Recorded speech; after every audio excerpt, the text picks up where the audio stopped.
So what I wanted to talk about today, though, was a little bit of, like, obviously we're going to talk about Splatoon 3, but I also wanted to do a bit of a, I don't want to call it a wrap-up, because obviously Splatoon 2 has still probably got another 6 months to a year left. We don't know how long it's going to be until the game comes out, but spoiler alert, they're probably not going to release a big, like, first-party game in fucking March, okay? So, the first 3 months of the year after the holidays, after Christmas, they don't tend to release big things in those first couple of months because they either release on Christmas, so they get the Christmas boost, or they just skip the next couple of months so that there's a bit of a gap, right? Hopefully not an over... Oh, jeez. Less said about Overwatch, the better. Okay, so when I was, like, first... When this all first came out, I did... Let me just pull this out. I did tweet about this. Oops. Hello. Oh, I'm pressing the wrong button. So I did tweet about this, right? So hopefully there isn't too much shit here that's like... So I was talking about how, like, there's a bunch of stuff that they're doing that seems really promising. And I also said this, which is that I have always had trouble playing for more than 2 weeks at a time and then needing to take a 6 months break, right? So, let me keep that on stream, what am I doing? Does Animal Crossing count as big? I mean, yeah, that was like end of March, so maybe I might be sort of overestimating just how long they wait after holidays, because I think one of the things they do with Switch games is they do seem to have a bit more of a regular schedule, compared to like other game developers where like everyone is trying to be the big game for the system that they're on, whereas Nintendo's just like, well, we have Animal Crossing and Mario and Metroid, and we used to have Mario Kart, we have like Smash and all that sort of stuff, so... I think it also sort of ended up being big because of COVID, but yeah. But yeah, if I had to guess on a release date, I would be saying probably the same as we've been getting, which is like May, June, July kind of thing. Maybe even August, like sort of mid-year.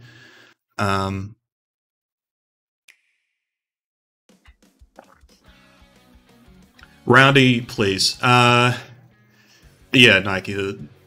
I mean, it's winter for me, but yeah, summer, whatever. So, okay, let me... I want to just start here because this is kind of the thing that's been on my mind for the... Well, actually, it hasn't been on my mind at all because I've been doing other things, but this was the thing that came to mind when I first saw this trailer, right, is the... Coming out of Splatoon 2, the biggest thing right now, and I think a lot of current Splatoon 2 players would agree with me, the game is not fun in the same way that Splatoon 1 was. Right? Like, it's fun to fuck around in turf or whatever, sure.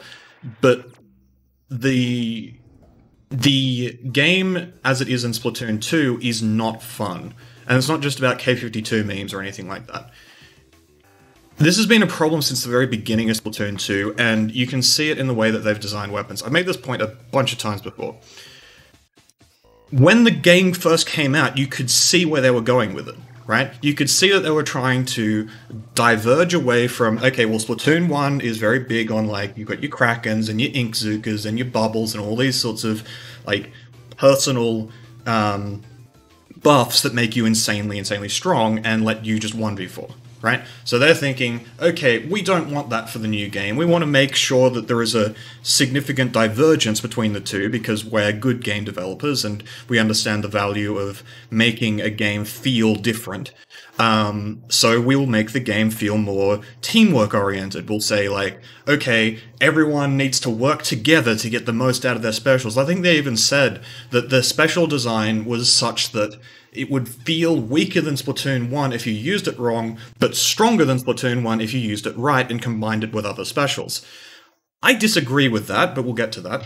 And so, like, what that ended up doing was making it so that, and you could see this with the very first weapon releases and all that sort of stuff, they made it so that certain weapons basically couldn't do certain things on their own.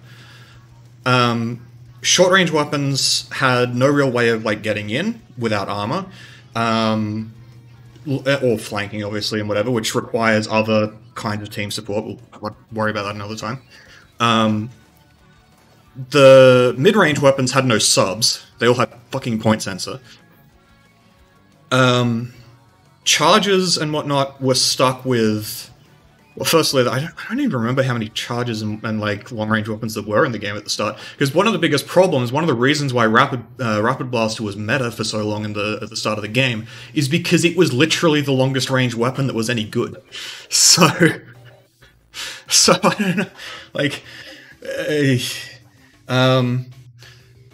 yeah, anyway.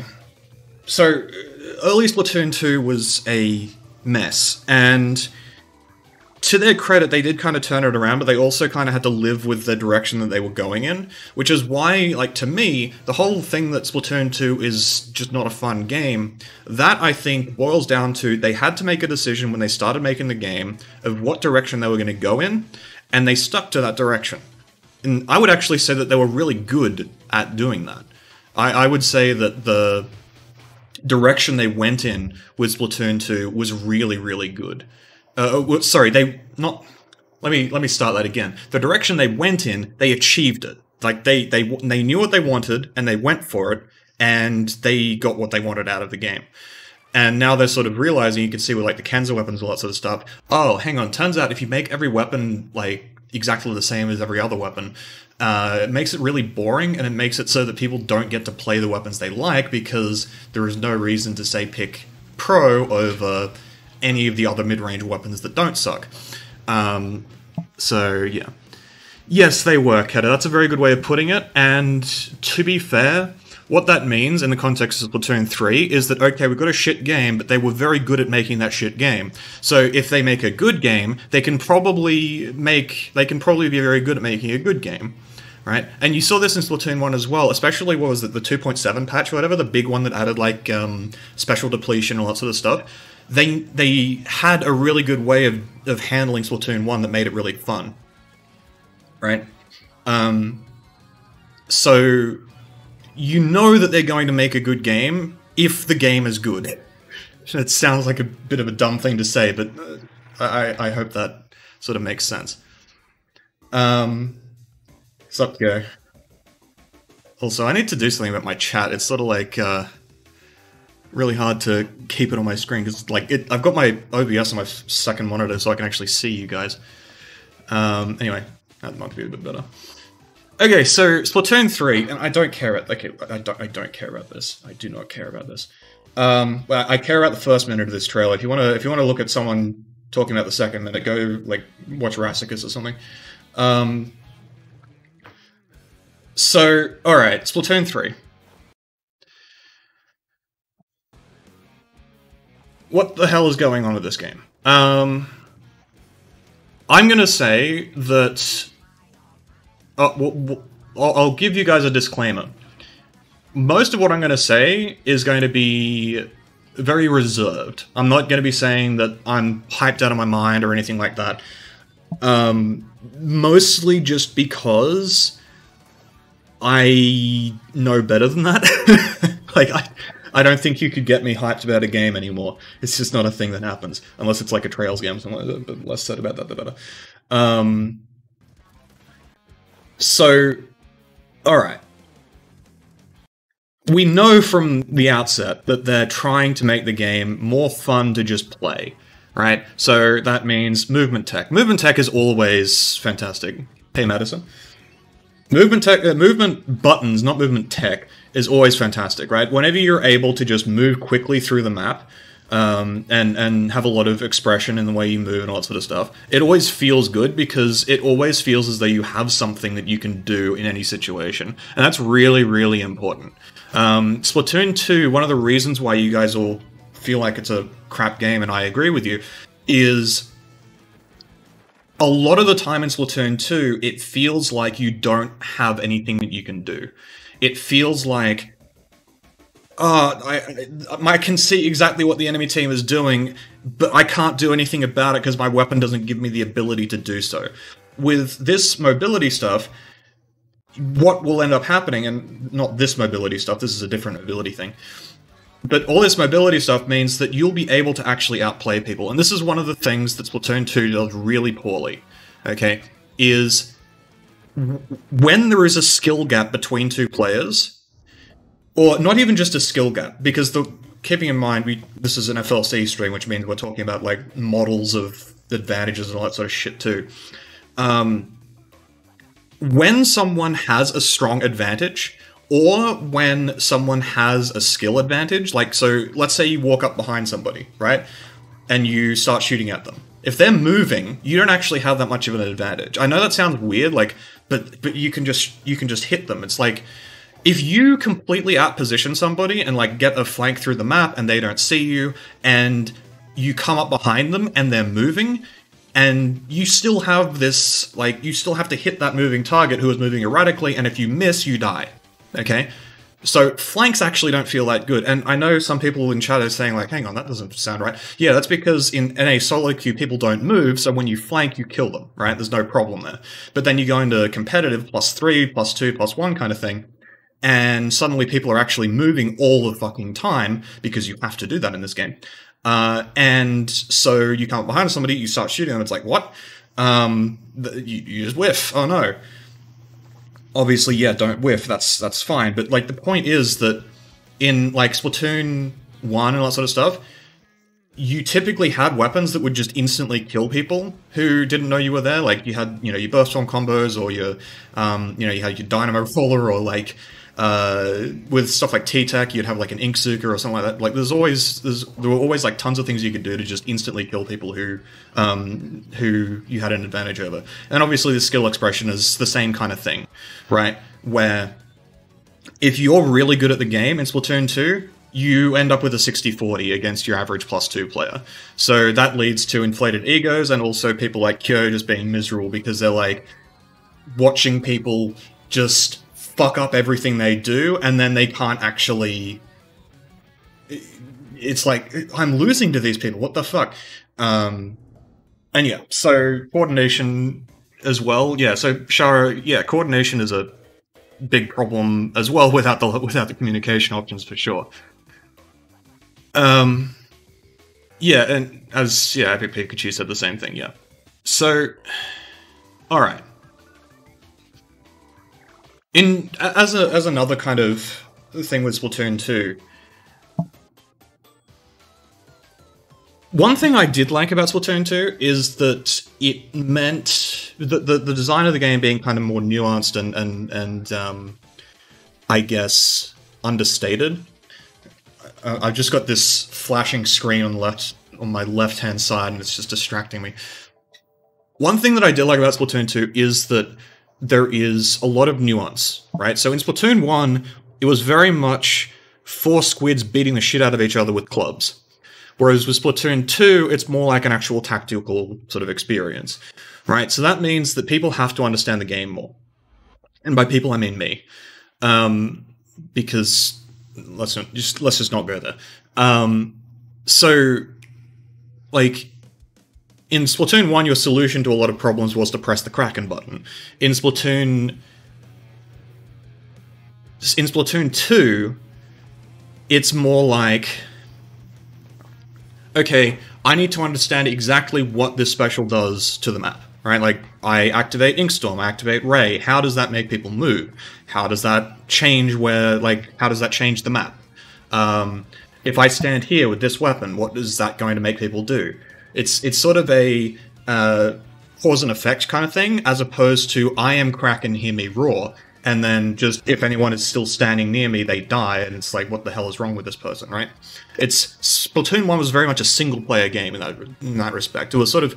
Splatoon 1 and Splatoon 2 are both sort of relatively low interaction, I guess, in terms of people playing the game, right? Like, you don't really play against other people in Splatoon 1, you just press your Kraken button, right? And then there are NPCs on the map who also occasionally have Kraken buttons themselves, but if you have the Kraken button and they don't, you just kill them, and there's no real... Like, it doesn't really matter. Which I think is why, again, like, that's something that makes people feel good, whatever. But then in Splatoon 2, of course, it's more like it's not interactive because you can't interact with the game, right? There's if you think about it this way, right? Let me bring up Epic Pen. So like Splatoon 1, like here's you. We're gonna do a really scuffed stick figure here. That's you. Oh my gosh, my.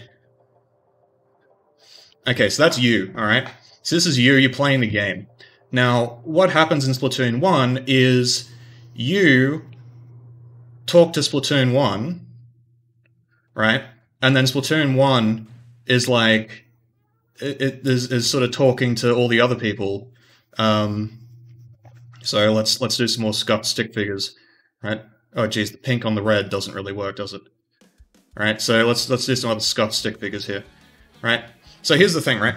Splatoon 1, and then there's obviously like game gives feedback to you as well. Okay, so can I do a smile? I can do a smile. Here we go. There's a smile. So what happens in Splatoon 1 is you tell the game that you're going to press the Kraken button, and then whatever these guys are doing doesn't matter, right? This is cut, okay? Let's get some smiles in chat. Awesome. So what you're doing here is you're playing a single-player game. This doesn't matter in Splatoon 1. Everything the enemy team is doing does not really matter. Now, in Splatoon 2, here's the problem, right? So let's do Splatoon 2. I'm not going to draw another stick figure because I think this one is just perfect. So what we're going to do in Splatoon 2 is we're going to do the same thing, all right? We have you are talking to the game, and then the game is talking to all these other people, right? So we're going to do some more. We're going to do some more dudes. Oh jeez. I'm kind of leaning over on my desk, so I don't have a whole lot of leverage on my wrist to draw these things with. Okay, so here's the problem. Here's the problem, all right? And we got the feedback coming in from Splatoon 2 as well. All right, so you talk to Splatoon 2, you tell the game that you want to have some fun, and then Splatoon 2 says, but what about all these other people? They're all trying to do things too. And then so Splatoon 2 says, no, shut the fuck up. You don't get to play the game because these guys are playing the game first. They were here first. Wait your turn. All right? And then so you've got this feedback coming from Splatoon 2, but you can't do anything about it because your weapon kit fucking sucks. Okay? So the game is basically taking all the shit that the rest of the enemy team is doing and just throwing it at you, and then you're just some fucking like T-Tech or whatever who has to hide in a corner. That is why Splatoon 2 feels miserable. Okay? Now, in Splatoon 3, this is what I'm hoping. Okay? What I'm hoping is we can talk to the game and it doesn't tell us to shut the fuck up, but we also have to interact with the other people in our game, right? This is what I'm hoping for. Splatoon 1 was a single-player game. Splatoon 2 was basically a visual novel. Let's just put it that way. Splatoon 3 might actually be a video game, and if it's a video game, it should be a good one. Okay? So what this means, what this arrow in sort of represents is all your movement options. It's all the specials actually doing things. It's like your ability to influence the game without having to like fulfill all these conditions you have no control over, right? In Splatoon 2, if you wanted to do anything, your team had to do things with you, right? If you want to have a good Stingray, you have to make sure that your team is pushing up with the Stingray, right? Which means that a lot of Splatoon 2 is, even when you do actually understand how to make the game sort of work, like if you've learned the language of Splatoon 2 and you're able to sort of, you know, start building this bridge back up and you actually know how to get the game to do what you want, most of the game is still looking at what your teammates are doing and then playing based off of that, which is fine, right? Splatoon 1 was the same way by the time you got to a high level.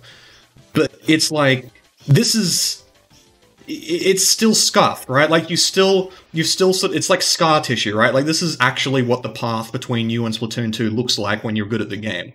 You know you can do things, but it's also very much like you know you're sort of walking a path that you've had to sort of build yourself, and Splatoon 2 doesn't like the fact that you've made that path back to it, right? Splatoon 3, by having all these movement options, what looks like more interesting specials, hopefully more interesting weapons, although the weapons they've added don't seem very interesting, like the bow seems kind of crappy. But, you know, hopefully, Splatoon 3 is going to be more interactive, but also you'll have to deal with what other people are doing. What I'm sort of saying, like, in Splatoon 2, if you're really good at the game, you can kind of fix the whole problem where the game doesn't really listen to you. Like, kind of, right? Not a huge amount. You can kind of start making the game do what you want again, but the game really pushes back on you, right?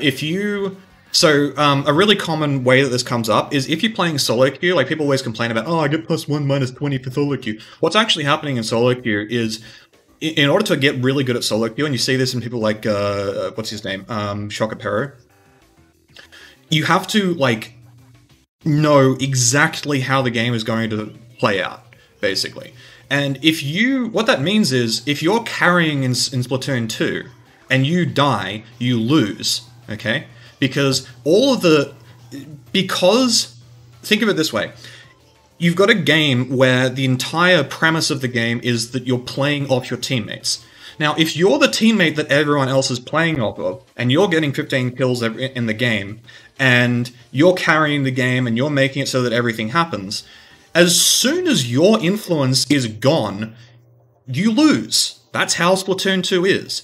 Because there's no basis for this teamwork anymore, right? Meanwhile, the enemy team has been holding off together against this demon squid who's got 15 kills, and they finally slay the demon, and they're like, hell yeah, guys, let's go fucking destroy the enemy team, and sure enough, they win. This is why, like, there's a really distinct feeling I get when I play Splatoon 2, where I can tell that I'm doing really, really well, and I also can tell that my team has not scored enough points, right? Off the basis of me actually playing well. So I know that I've got 15 kills, and I also know that that score of 40 is not good enough for me having got 15 kills, and we are 100% going to lose this game, okay? Which brings me to my next point about things that I don't like about Splatoon 2, which is that it always feels awful when you lose the game. So it's not just like... And what I mean by that is not just that, oh, it feels bad, oh no, I lost. It also feels like you don't know what the hell to do about it, okay? Or worse still, you know what to do about it, and what to do is just this unclear mess, okay? Yes, that is why everything feels like everything falls apart when one person dies. That is correct. So, what's going on here, right, is... it feels awful to lose because the feedback in the game is so disjointed from how the game actually plays, right? So what I mean by that is, a lot of the time, everyone's going to know exactly this feeling, right? When you lose a game, it often feels like, oh, if only I just hit those shots, right? Like, I missed those shots and I lost the game. Or... oh, my teammates just weren't doing anything. Like, I couldn't make anything happen because my teammates weren't doing anything, even though obviously that's kind of like... I want to rephrase that. It's not that your teammates weren't doing anything that's the problem, it's I know that I'm doing a ton, and... So this is not the, typical S+ teammate complaining stuff. This is I know that I am winning the game with my actions, but my teammates aren't following through, right? That kind of thing. Zuckinator will get to that. So, like, well, I'm kind of need to relocate my train of thought here.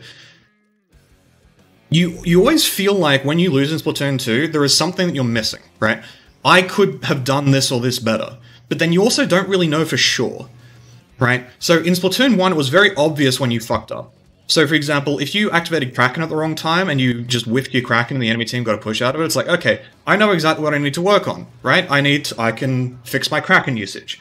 Maybe I can hold on to it. Maybe I can figure out a better way of activating it so that I don't get tamed. That kind of stuff, right? It sure is fun. That's my job.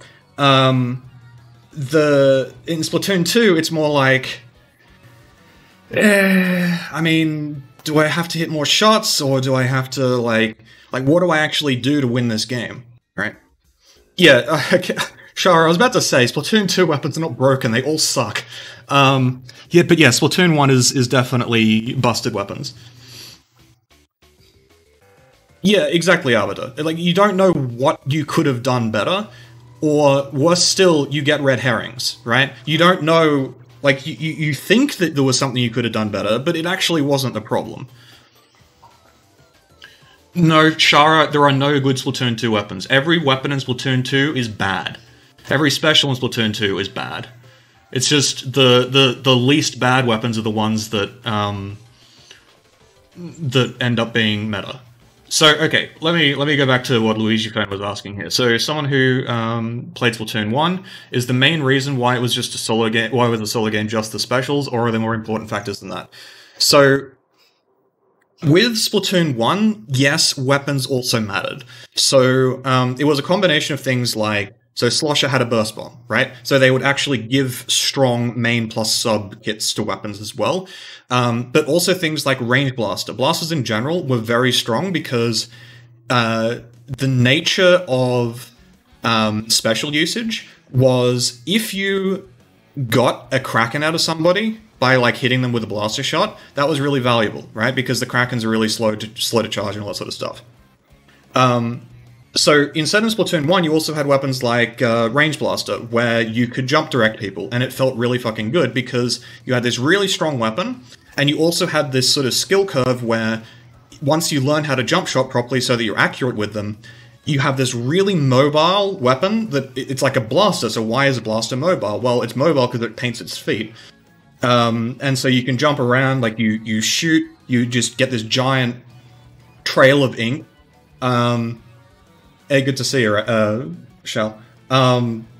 You got this giant trail of ink that you can use from every shot with the blaster, which complements the jump shotting playstyle. You can contrast that with Splatoon 2, where you have to keep your feet planted on the ground with Range Blaster, because if you jump, you just can't hit anything. Because the way accuracy works changed, right? So, like, you have to stand still, and all this turf that you just put down, you could normally swim through in Splatoon 1, is just, it's basically window dressing. It's like, you can't move. Because, you know, God forbid you fucking indirect somebody and you have to take another shot straight away. You can't move with Range Blaster. Not only is your first shot keeping you planted to the ground, but if you don't hit that first shot with a direct, you have to then keep yourself planted on the ground, or like barely move, and then take another shot. It's just, it feels terrible. Which is why, like, Hey Rapid is an awful weapon, but it doesn't feel as shit as Range Blaster, so end up having people play it, you know. It's sort of the last the last bastion of hope for the blaster pickers is to play things like Range Blaster. Sorry, Rapid Blaster, not Range Blaster. Sometimes the meta weapons only fart instead of overload. I mean, that's one way of putting it. Oh yeah, that's the other thing, right? Is in Splatoon 1, there was sort of, because the specials were so big, like, you activate Kraken, but you lose your main weapon when you activate Kraken. You activate Bubble, but if you get shot, you get pushed out of range, like, instantly, because the knockback was so big. There was always, like, this feeling of satisfaction with Splatoon 1 specials as well, where even though there was not a lot of counterplay, what counterplay existed did feel good. So if you force a Kraken out of somebody before they're in a good place to use it, that Kraken becomes useless, right? That's a huge resource that they're investing, and they're not getting anything out of it. And you know that. And you can make that happen yourself, personally, right? In Splatoon 2, Bubbles were the same way. Like, you see a Zinc, and you start shooting at them, and they activate Bubble, and they're too far away to actually hit you, and you can just keep shooting them. They'll disrupt you, but you just keep shooting them, because you know better than to just panic whenever you get disrupted. So, like, the Zinc is trying to do the Disrupt to Bubble combo, but then you just shoot them away. right? Stuff like whale or whatever, which is just oh, there's a thing on the ground that I have to avoid. Okay, easy, right? Yeah, exactly, Flower. So it's sort of like,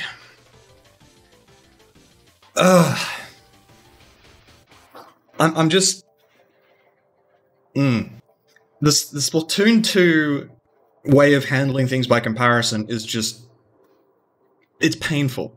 It is really painful, right? So in Splatoon 1, as I just said, like there's this sort of strong sense of counterplay, right? Where you activate a special, you fuck that special up, and the enemy team feels good about that, right? Like there's sort of interplay there. I know I said it was a single player game, but it was sort of like, it's a single player game in that like it doesn't really matter what the enemy team is, like who the enemy team is or what their sort of intent is with the special. It's sort of like you see what the special is, and it's just like you always do the same thing against it, if that makes sense. So there's very little interaction. There's still very little interaction, even though obviously the other person is like activating a special and whatever. Okay, so specials in Splatoon 2. Every single special in Splatoon 2 is piss weak, even the ones that people hate. Right? Armor is a weak special.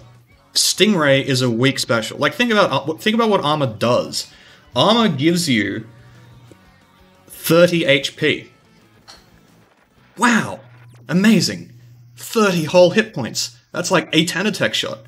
Obviously there's iframes and whatever to consider as well. But take this back to what I said before about when you have an advantage in this game, you don't actually have that much of an advantage, right? An advantage in this game turns a 50-50 into a 60-40. An advantage in Splatoon 1 turns a 50-50 into like an 80-20, okay? So that means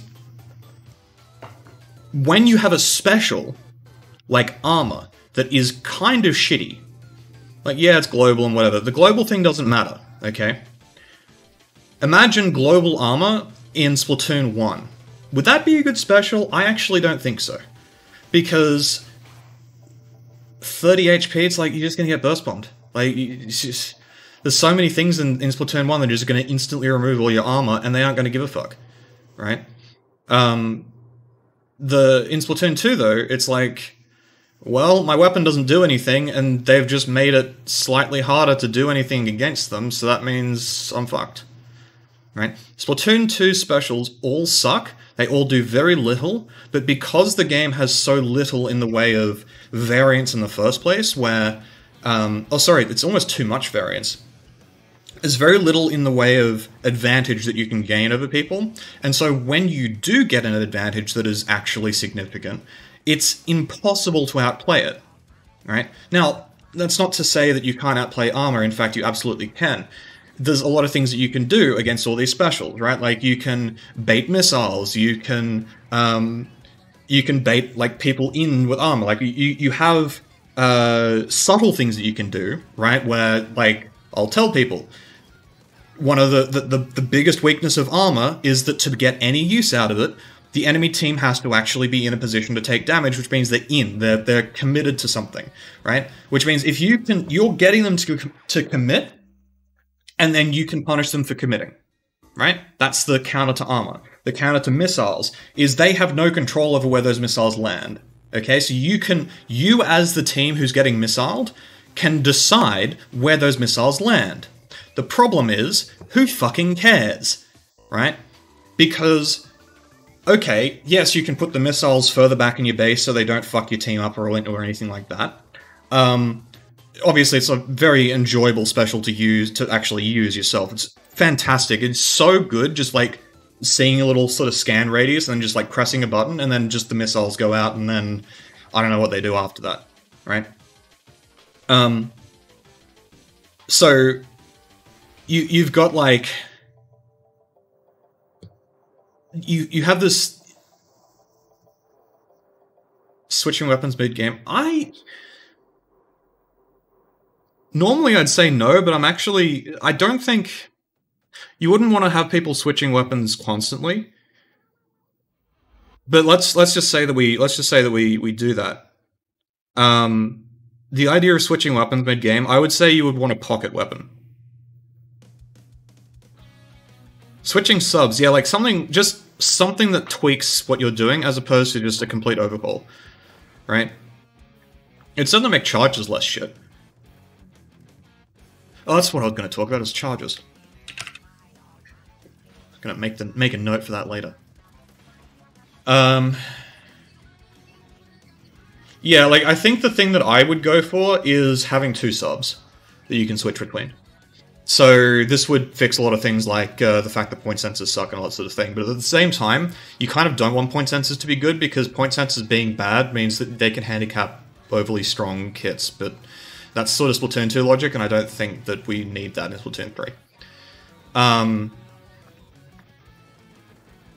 Alright. What else is there? Okay, yeah, sorry, well, we're talking about Splatoon 2 specials. So, there's a couple of things with Splatoon 2 specials. Firstly, bubbles are completely out of place. Bubbles are the only good special in Splatoon 2, and you can tell because, oh hey, Negus raiding with 41, welcome. That was not the raid message I was expecting, but welcome. So...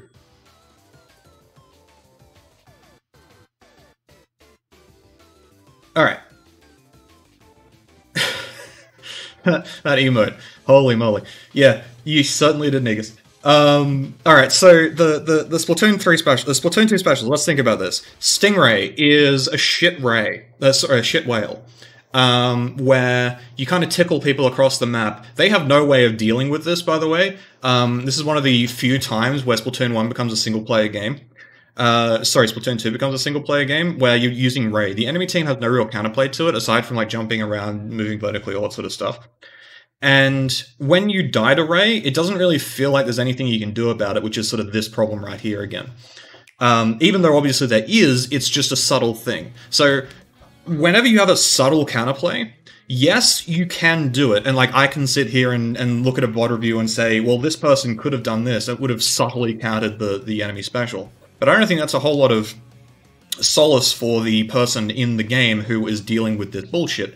And I also don't think it's a whole lot of solace for the people in the game, in just normal solo queue games, like your average A-rank Andes, who fight against Stingray and just die to it, and it's just like, what the fuck am I supposed to do about this, right? It's not a fun game to play unless, like, if you're relying on subtle counterplays to deal with things, it's like, how the hell is your average player going to do anything about that, right? What does the graphic mean? Right, so for those of you joining, one of the points that I've been making is that Splatoon 1 and Splatoon 2, neither of those games were very interactive, right? You didn't really play against other players in either game. In Splatoon 1, it was a single-player game, okay? So your specials were basically, like, all the people on the enemy team were basically just bots. And yeah, they would be really skilled at times, but they would still basically just be bots. You would be pretty much playing the same game every time, and you would react to the game like in the same way that you would react to like a randomized dungeon or something in an RPG. But you aren't really doing much about what the enemy team is doing. Like, you don't really care what the enemy team is doing on a subtle level. In Splatoon 2, it's the opposite problem, right? So in Splatoon 1, there's sort of communication between you and Splatoon 1, and then there's communication between the other players in Splatoon 1, but none of this actually matters for any of this stuff, right? And so Splatoon 1, like, you have this nice feedback loop and you're basically playing a single-player game. In Splatoon 2, the biggest problem, the reason why a lot of people don't like it, or sort of begrudgingly play it, is that Splatoon 2 did the opposite thing, where you're getting all this shit that you have to deal with from other people, and it matters, right? Like, this actually matters. This connection between Splatoon 2 and the other players in the game actually matters. All the things that they're making, doing in the game, so you can think of, like, when someone activates Ray, you have to dodge the Ray. When someone activates armor, you have to run away from the armor. When someone activates missiles, you have to run away from the missiles. When someone is an E-leader, you have to dodge the laser. When someone is a roller, you have to dodge the puddles of ink. Wow, such interactive gameplay, and you have no control over it, which is what this is. All right, this scuffed mess over here is the breakdown of agency that you have in Splatoon 2. You can't do things in Splatoon 2, okay? So it's not a single-player game, it's a visual novel.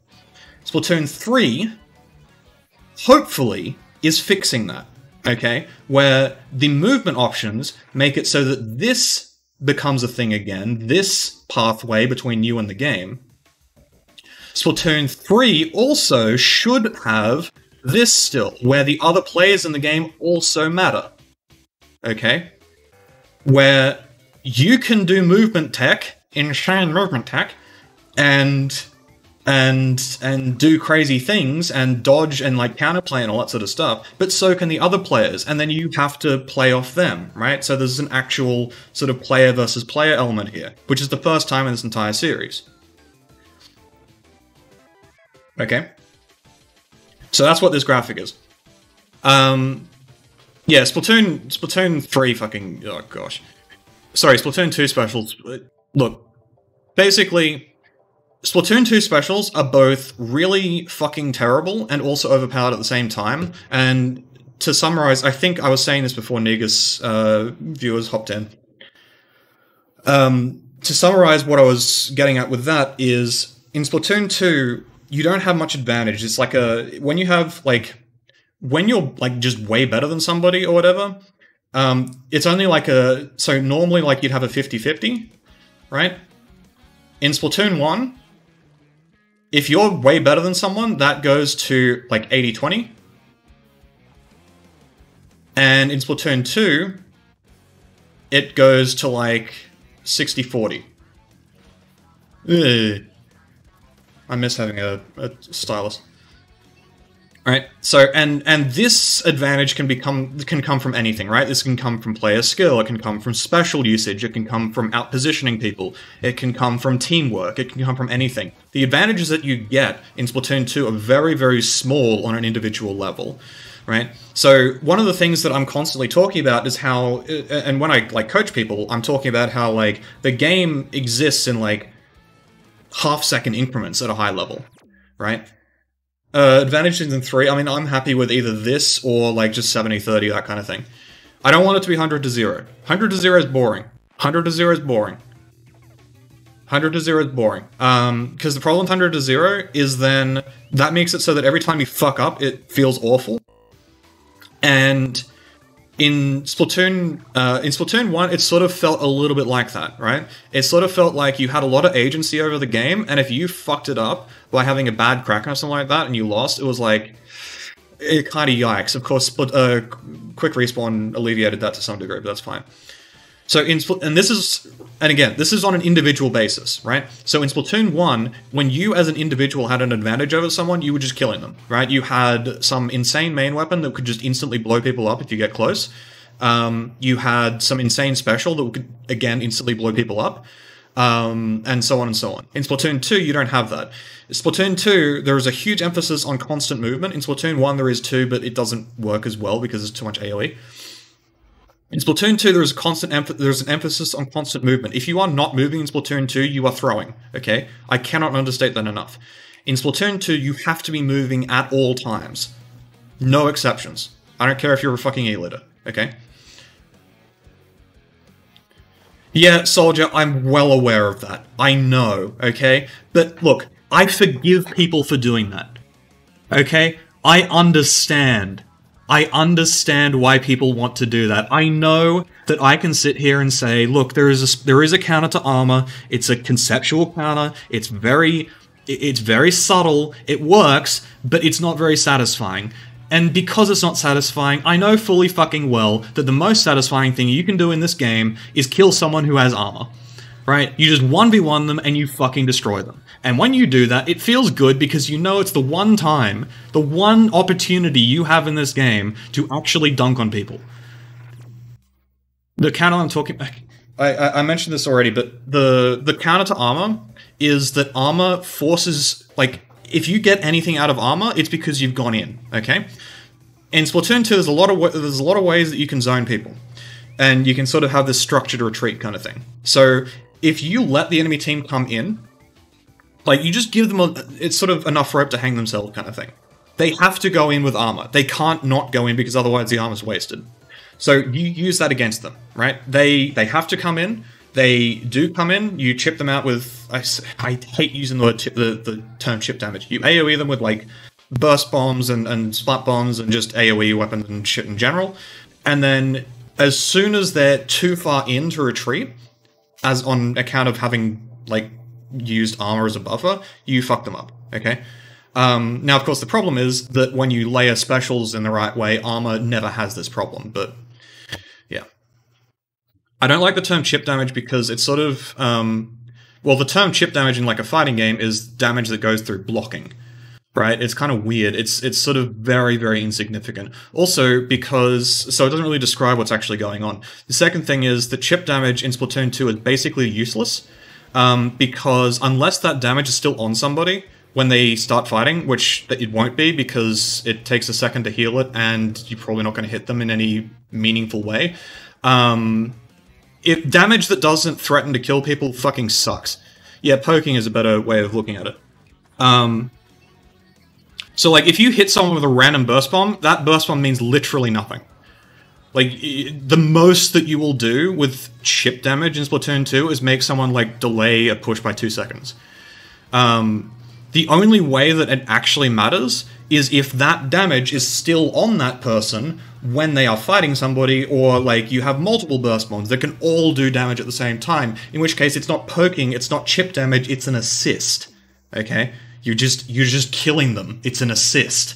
It's a very different concept.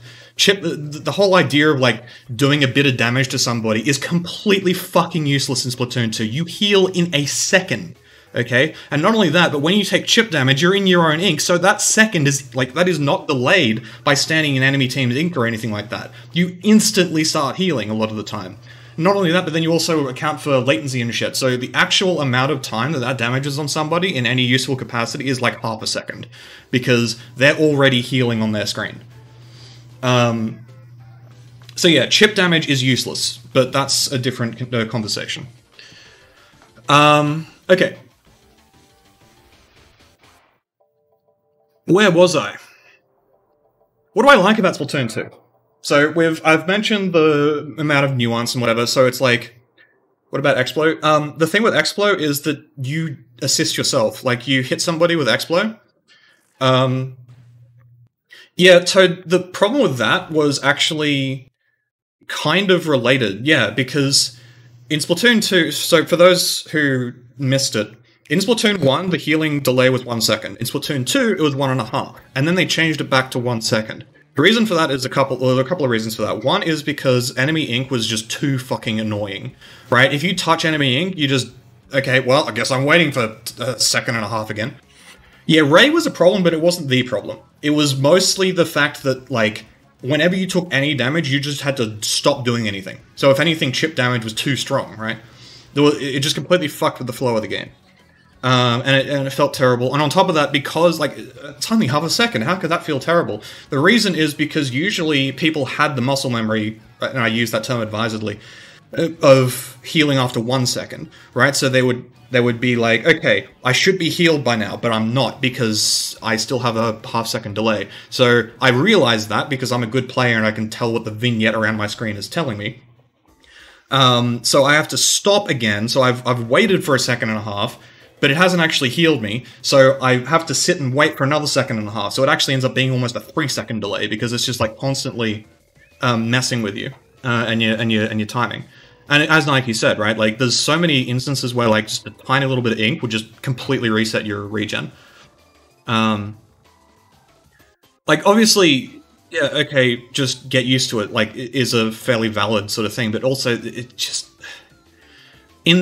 as I was alluding to before, the way this game works is basically in half-second increments, so it actually does make a huge difference to have a half-second thing at a high level anyway. So yeah, as I was saying, what I said before about, like, look, I've been kind of going back and forth about, like, here's something I like about Splatoon 2, you know, I'm doing the whole compliment sandwich thing.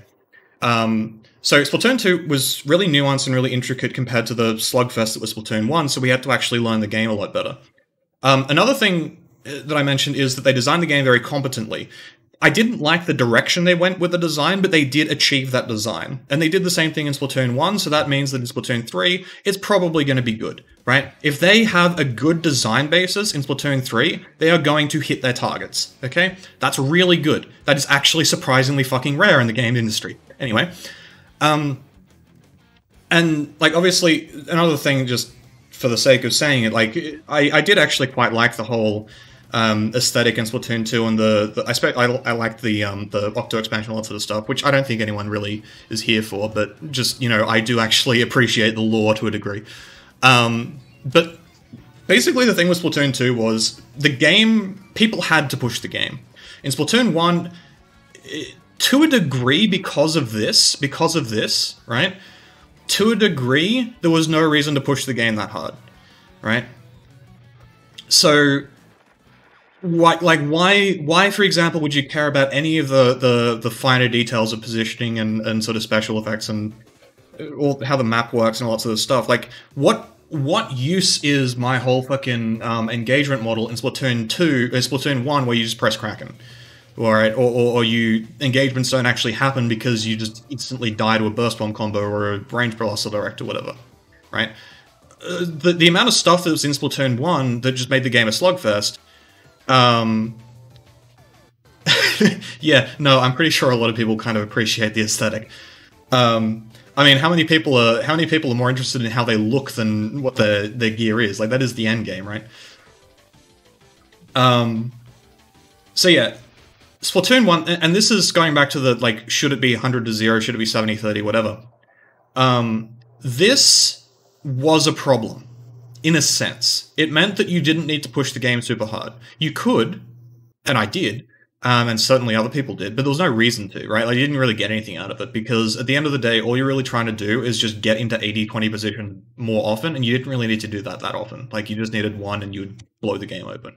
In Splatoon 2, to its credit, you do need to really understand the inner workings of the game in order to get this kind of thing to happen consistently. And that's why, for example, people like Chocopero are so rare, is because there are so few people who actually figured out what they need to do to win the game consistently. In Splatoon 3, we want a middle ground, where it isn't this massive slog that takes years and years of mastering the game, but we also don't want it to sort of make people get lazy and just press the Kraken button, right? So we want a bit of a middle ground here. And I think that it's quite reasonable to say that the devs understand that. Nintendo should be in the Macy's Day with a parade float doing the Calamari incantation. Yeah, I mean, it could work. I think people would be wondering why people are gargling Listerine, but, you know, as song lyrics, but... Bring back Kraken. I mean, they kind of are, right? That's what the crab is. Sort of. It's like a cross between Baller and Kraken, almost. Or Baller and Inkjet. It's yeah, anyway. Okay, so... so, basically what I'm saying is, I think Splatoon 2, a lot like the Wii U, Splatoon 2 had to happen for us to get the Switch, which is Splatoon 3, right? This shitty game that we all secretly hate, some less secretly than others, had to happen so that we could get Splatoon 3, which is hopefully actually going to be good. I did answer your previous question, right, Zuckinator? I need to scroll up in chat. I think it might be off the top. I think because I was talking about specials, right? Like, that was the thing that I was getting at. Yeah. Which, I mean... To be fair, looking back on Splatoon 2, what is Splatoon 2? Splatoon 2 was... I think there was actually going to be Splatoon 1 Deluxe. Like, I think the original plan with Splatoon 2 was just to remake Splatoon 1 and put it on Switch. It obviously didn't end up like that, thank goodness. But it wasn't... It was always Splatoon 1.5. Splatoon 2 was actually Splatoon 1.5. The game we see on our screens now, behind my scrolling, is Splatoon 2. Okay, Splatoon 3 is actually Splatoon 2. Or maybe Splatoon 2.5, I guess, because, you know, we're adding 1. But Splatoon 3 is the actual sequel, I hope. It fucking better be. Right? Yeah, it is... Splatoon 2 was not... It was basically the same game with crap specials and crap weapons. Splatoon 3 is a new game. Yeah, we get Museum on our screen again, but Museum was good. Museum was good. It was just memed about, right?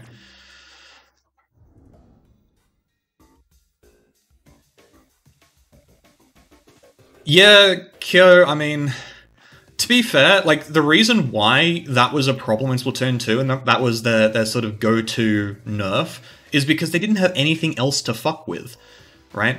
So in Splatoon 2, like, they could make things like, okay, such and such weapon needs a nerf, what could we change? And this is one of the things that I've been talking about with, like, charges.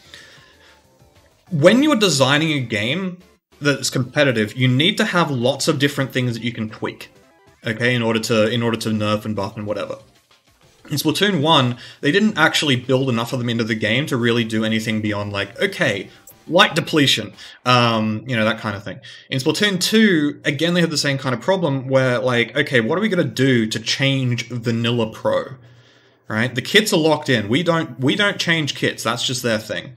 So what can I change about Vanilla Pro? Well, I can't really do much with the damage because the damage is like, it's got to be a 3-shot weapon because it can't be a 2-shot weapon because the Pro's already a 2-shot weapon, the Gal's already a 2-shot weapon. Can't be a 4-shot weapon because that's what the CDS is. So it has to be a 3-shot weapon, so we can't change damage that much. We can only make it do more 4 damage, which, okay, cool, yeah, that matters in X rank and nowhere else. Okay, we can change the special points, but the problem with the special points is that the game is really reliant on having specials in order to do anything. So if we change the special by more than about 10 to 20 points, we're going to have some serious pacing problems where the weapon is just going to feel awful to play or suddenly too fast, right? Too fast for the game. Which is why things like the 180p to 190p or whatever actually matters, is because it changes the timings on things, like, just enough to actually mess with things. And also means, like, usually, a lot of the time if you die with special, it's going to be, like, in the upper half of your special meter, which is longer when you have more points, right? Yeah, exactly, Flare. Like, how are we going to add turf to it? Well, see, the problem is that Pro, as a weapon, can't turf by design, because if we gave it too much turf, it would step on the Gal's toes, and it would also step on the short-range weapon's toes, so we can't really do much with its turfing. Okay, what else can we do with it? We can make it use less ink? Sure, okay, let's make it use less ink. We can change the shot velocity so it's slightly easier to hit shots with. Okay, sure, let's do that. We can make it paint its feet more so that it's a bit more mobile, a bit more consistently mobile. Alright, sure, let's do that. We can change the frame data. Oh boy, we're Nintendo gamers now, we have frame data. So we are going to, yeah, make it like 2 frames faster to go into ink. Oh shit, shooters are overpowered now. Oh fuck, go back.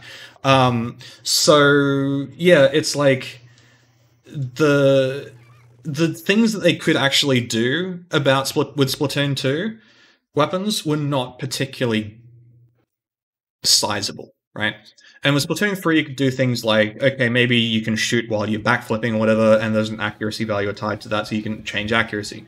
You can mess with, like, the delay before you can shoot when you backflip. I say backflip, that's the squid surge thing, I just like saying backflip. You know, that kind of thing. Like, there's more stuff that you can do. And hopefully they're going to build more stuff into it too, right? Like, they might even do things like making... Because it seems like jumping is a lot more important in this game. Like, you can jump higher in general, and there's a lot of, like, just jumping tech. Mechanics, rather. It's not tech, it's mechanics. So, yeah. There's all that sort of stuff. Nothing quite like seeing how light class ones have no difference between medium ones until they patched it. Yeah, I mean...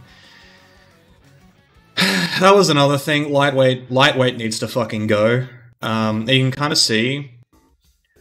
Oh gosh, you just reminded me of the lightweights in Splatoon 2. Lightweight is the worst thing in Splatoon 2.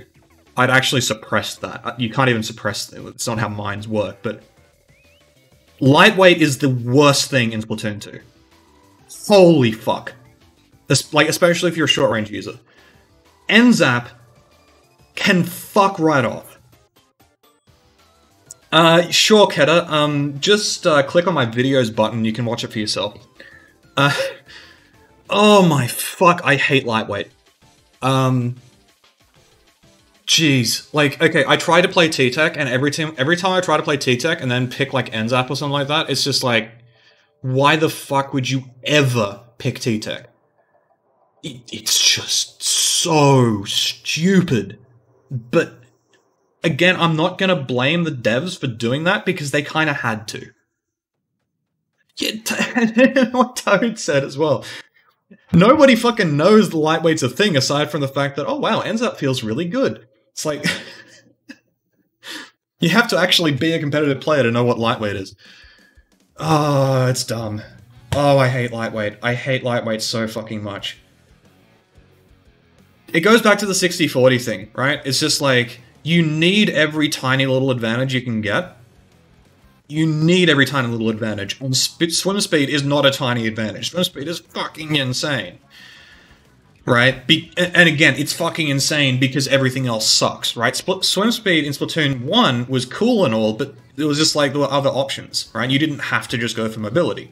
In Splatoon 2, you see people putting fucking run speed on everything now. Why? Because mobility is the only thing you can use to get an advantage, to magnify this 60-40 to a 62-38, right? That's what run speed does. That's what swim speed does.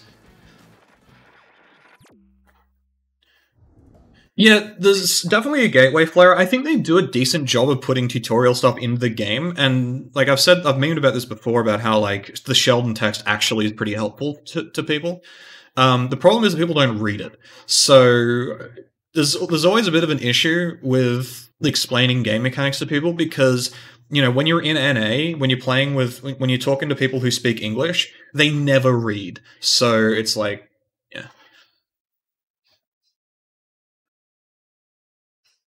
Yeah, people, what the? Why is this muted? Oh. How the hell did I mute that? I didn't even unless I was scrolling. No? Okay. Anyway. Yeah, Pikachu, I think Splatoon 2 devs do know that, right? Which is why, like, this is what I mean by, like, they hit their targets. I think they actually do understand that. It's just that with things like, okay, so 52 gal. 52 gal was fucking insane ever since the mobility buff, right? The frame buff. And I think the feet painting also helped a lot. And then it took like 3 or 4 patches of it just getting buff, and then, wow, 25% paint! 52 gal, so insane now. It's like, no, it's been insane, but I really don't want to see people use it because it's got a fucking wall and it's gonna kill the fucking short-range mode game. It's like, oh, I hate it. But yeah, it's just like, ugh. To be fair, the other thing with 52 gal was that I didn't want to, like, there were 2 reasons that I didn't like 52 gal. I didn't want to sort of acknowledge 52 gal. First one is, I knew that if it was actually good, it would be fucking terrible for the game. Second thing is, nobody actually played it. So, yeah. Wait, hang on, what? It is lightweight. Yeah, no, Undercover is lightweight. It is lightweight. But I mean, it doesn't kill things. I mean, there's always like problems with Splatoon 2 with just shit that doesn't kill things. Yeah, like 52 just instantly makes the game way worse if it's good. Now, why was that not a problem in Splatoon 1? It's because you had things that you could do, right? This keeps coming back to this whole idea of like player agency. Saltmeister. There's always this player agency in Splatoon 1 where if someone sits in front of you with a wall, you can do things against that. In Splatoon 2, you can't. Like, you can throw a bomb at it, sure, it doesn't really counter anything. Again, there is a conceptual counter. When a 52 gal puts down a wall, it anchors their position. They can't actually move that much. So you can mess with them, like you can draw the wall out, all that sort of thing. Yeah, casual, but like the 52 in Splatoon 1 wasn't even that good, right? It was like Wall Whale. Wow, how fucking inspiring. Like, if you want something that never dies, you pick Cherry, or 96. Like, the original one was 96 Deco, right? If you want something that has a good whale, you have, like... Actually, to be fair, you didn't have a whole lot of good whale weapons. That was one of the things with Whale. Like, what else was there that even had Whale? I don't even remember. It was like Kelp? Kelp Splatterscope? Oh yeah, Grim had... No, Grim had... Did Grim have Whale? I thought it had Ink Strike. Oh no, Range Blast had Ink Strike. Remix spammed... yeah, Remix spammed, what's it? But those were late additions, right? Because Tempered Dynamo had it as well. I'm talking like early stuff before Sheldon's. Anyway. Also, Shari, you asking about LDE. I actually don't mind LDE. It's kind of... LDE is a bit different, right? Because LDE actually kind of gives you a bit more power that isn't, like, overwhelming, right? So with Swim Speed, it's like, with Lightweight, some weapons get it, other weapons don't. And it's just, that's just how it is. Nogami says so. With LDE, it's more like, well, yeah, you kind of have to run on everything, but it doesn't really matter because you're running it anyway. Like, who fucking cares about gear? Gear is the least important thing in Splatoon 2. It's not actually the least important thing, but LDE is just like, look, it means I don't have to run fucking, you know, main saber because my weapon doesn't get enough shots off my bomb usage or whatever. Though at the same time, I can see how it would contribute to the stalling metagame that we have right now. I keep saying metagame sort of unironically, even though I usually sort of avoid it, but... yeah, I think without Last Ditch, so with Last Ditch you get a kind of a stalling metagame, but at the same time without it, you can't use your bomb, so, I don't know. Do I think LDE would... No, LDE didn't really matter in Splatoon 1 because basically what would happen is... bombs, I actually think that it probably would be, but you would have to take the knowledge back to Splatoon 1 that bombs are actually fucking insane. Right, so Cooldown, for example, had the bomb strat going, and people hated it back in Splatoon 1. But was it Cooldown, or was it some other European team? It was a European team of some description. Alright, later, Flare.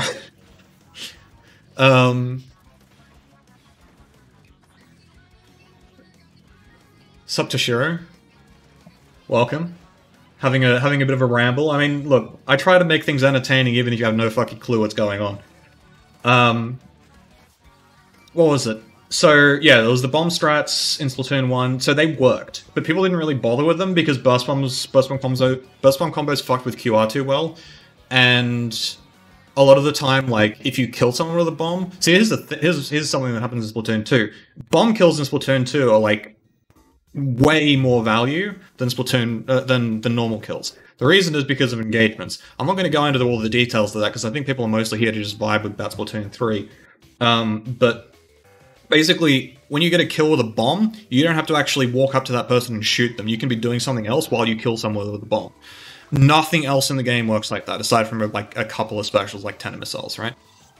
And the value in that is that you can be doing two things at once, effectively. It's the only way in the game that you can. In Splatoon 1, that doesn't really matter because you kill somebody with a bomb and they're just back in the game in 2 seconds anyway, right? Like, you have to kind of brute force anyway. Yeah.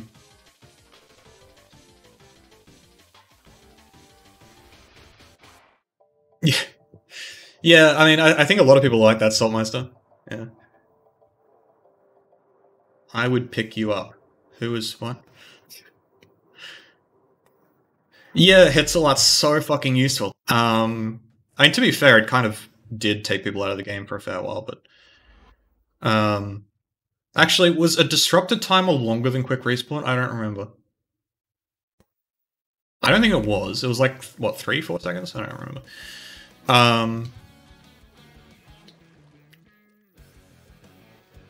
But yeah. Okay, so... Splatoon 3. I've been railing on Splatoon 2. I was actually going to start with Splatoon 3, but then I just started talking about Splatoon 2, and I can't fucking stop talking about that game. Oh yeah, I was saying this, basically already saying this, but the other thing with Splatoon 2 weapons is they also don't have like a strong identity, but I think we've already belabored that point enough. Okay, so Splatoon 3. We've been watching this same fucking trailer about 100 times over now. What is Splatoon 3 going to look like? What are we looking forward to here?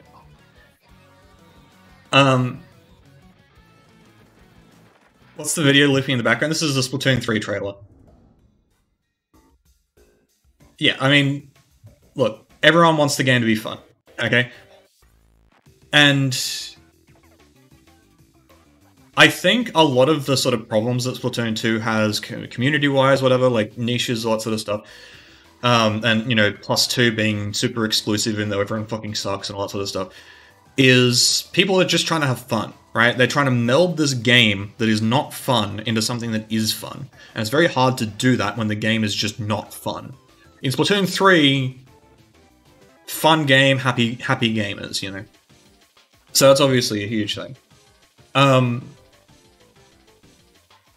Yeah, so, okay. There are still some things.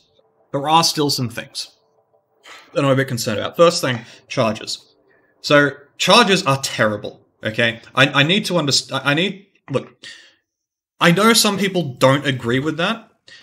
I just want you to sort of understand that the way charges work in Splatoon 2 is it's literally hit or miss, okay? You either hit your shot and you have an effect on the game, or you don't and you do literally nothing, okay?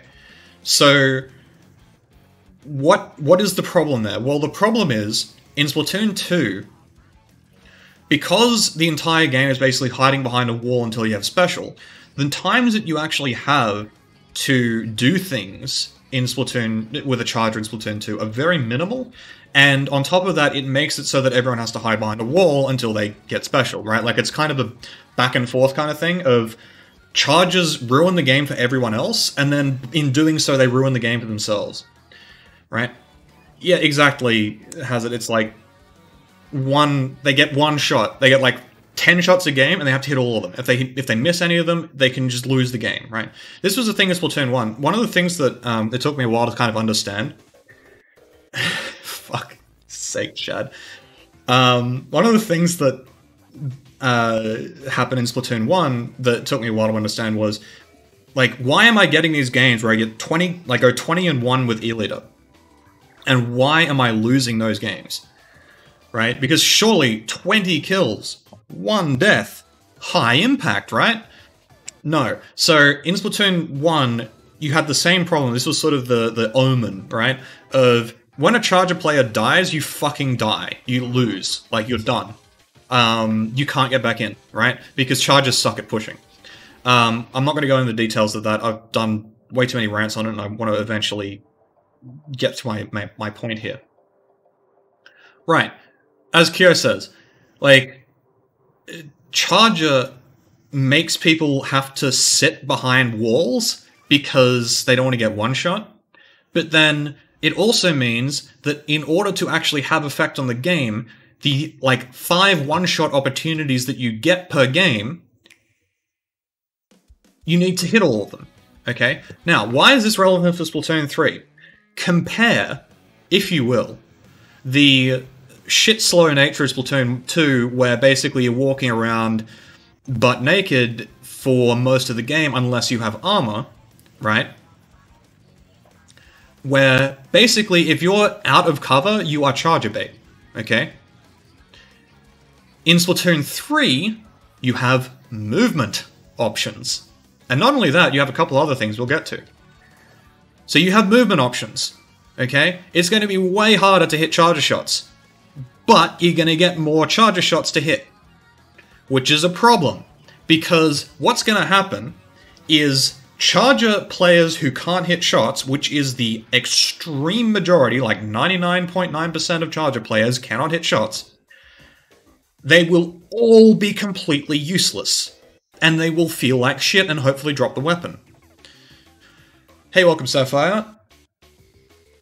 But then, like, the couple of charger players who do hit their shots are actually, and this is the plot twist. The charger players who do hit their shots will still miss more often, fuck up the game for themselves, and still lose. Okay, this wasn't a dichotomy. I might have been baiting you guys here a bit. Splatoon 2 chargers have very easy shots a lot of the time. Or not easy shots, but it's like, the shots they have are not terribly difficult if you're halfway decent. In Splatoon 3, there is reason to believe that you will have more control over whether the enemy charger hits their shots. Okay? Which is very bad for charger mains. You already see this effect with H3 in Splatoon 2. Okay? You see these insane god H3 players who will, people like Obito who get like 3k XP with it and all that sort of stuff. Problem is, they get into an actual competitive game, and what is Obito playing? He's playing fucking NZAP. Okay? Why is that? Because no matter how good you get at H3, the enemy player has too much control over whether the H3 hits their shots. Right? And when the H3 misses, the H3 dies. Because it's Splatoon 2, and if you even slightly fuck up, you instantly die. Okay? So in Splatoon 3, I'm expecting that charges will be much the same. Bow is going to be the same as well, except for the fact that it also has fucking slow projectiles and has to presumably hit like 2 or 3 of its like shots in order to actually do anything. So yeah, Bow at the moment is fucking terrible. I don't know what the hell they're going to do with it to make it not awful, but yeah, I think the Bow is going to be like incredibly fucking terrible. But whatever. So yeah, like charges in Splatoon 3 are going to be a problem.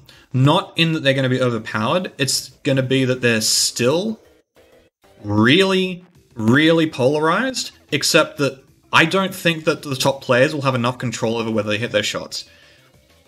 Which is good for the game, but it also means that you got, like, what the fuck a charge is going to do. Now, to be fair, okay, this is where we actually start to do some breakdowns. Let me see if I can find this clip here. Where are we?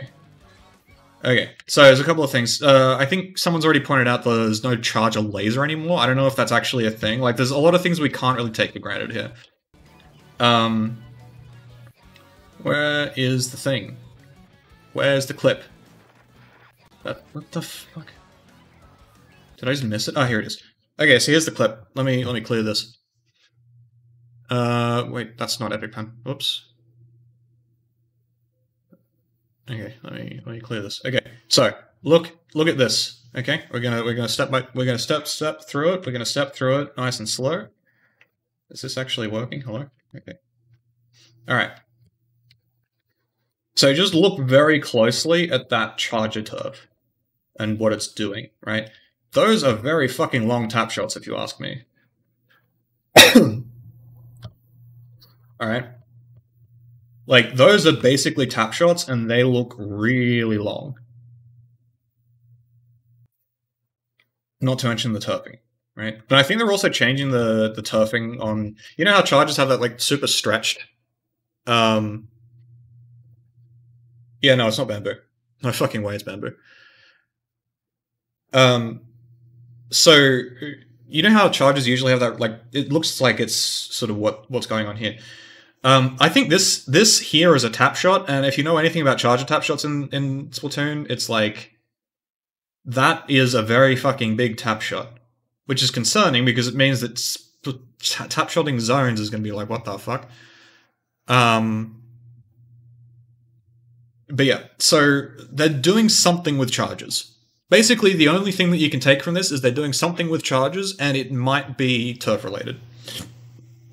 I personally... So the thing that I'm sort of hoping for is that charges will have something that makes them less polarized. I don't really care what they do to make that happen, just so long as it works. Because the fact that you can get a charger on your team and just instantly lose is not really good for the game, because people still like picking charger because it makes a noise when you hit people with it. Oh my gosh, look at this fucking bow. Look at this bow. Look over here. Look at this guy. Like, what is this? How? Okay, you can't even paint walls, dude. Look at this. Oh, okay, that's actually... Wait, is that the gal? Dude, that's the gal. For a moment there, I was like, oh wow, the bow actually paints. No, it's the gal. Oh, jeez. Oh, bow is going to be so bad. I mean, look at this. Look at this clip. I think this is it. Yeah, look at this clip. The bow you use is just like, yeah, fuck this, I'm done. I'm not playing this game anymore. Fuck this. I don't care if I'm in a trailer. I'm just done. I saw this the first time. Like, I actually saw this live in the trailer. I was like, oh shit, the bow's just not doing anything. He's AFK. He's done. Oh dear. I don't blame him. No, Bo looks fucking terrible. Okay. This thing. Alright. So, we don't know... Okay. This thing looks fucking really good. The Zipcaster. So, I mentioned on Twitter, this, like, explosion, like, when you hit here... So, this is a hitbox, right? Like, oops. What the hell's going on? So, this here is a hitbox. It's like a... I'm assuming it's like a bomb shockwave, right? Yeah, it's a support weapon. That's what it is. Let me make sure I've actually got fucking chat open.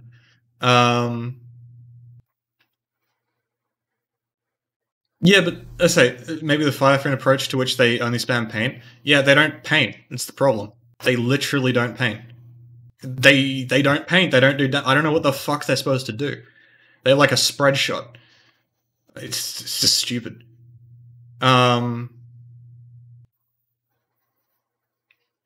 Yeah, no, the Zipcast is 100% plagiarizing. Yeah, no, they should definitely get on that. Bows are fucking terrible. And here's the issue. If bows are that shit, maybe they do like 100 damage with their spread shot, like per hit. Like maybe they've got some insane fucking overtuned numbers. Like what the fuck? I have no idea what to make of bow. Okay, so here's something else.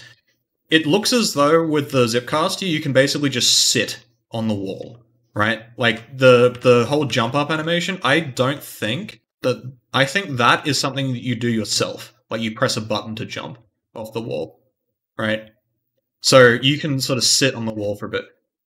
Does that mean anything? No. It just means you can press the button to jump. I think that's what's going on. Now, can you cancel this thing? Maybe. But here's the thing, alright? Look how quickly you move. It's kind of hard to... So you move super fucking quickly. Now, why is Splashdown so easy to cancel? The reason is because with Splashdown, you have this very predictable kind of arc, right? You go up, you stop for like a second, and then you go down, okay? Which means that as soon as someone, like if someone sees a Splashdown weapon with glowy hair, they know that the next thing they're going to be doing is aiming slightly upwards. And everyone can do it. Not everyone, obviously, but it's like, it's a really easy thing to do. It's just like, every Splashdown is the same. After they hit the wall, there's a pause. We don't know whether that has iframes. Like, that could easily have iframes, and I suspect it will. Because it looks like a Splashdown, right? Like, it's sort of a... Why would they make it so that, like, you hit the wall and instantly just die, right? It's sort of... yeah.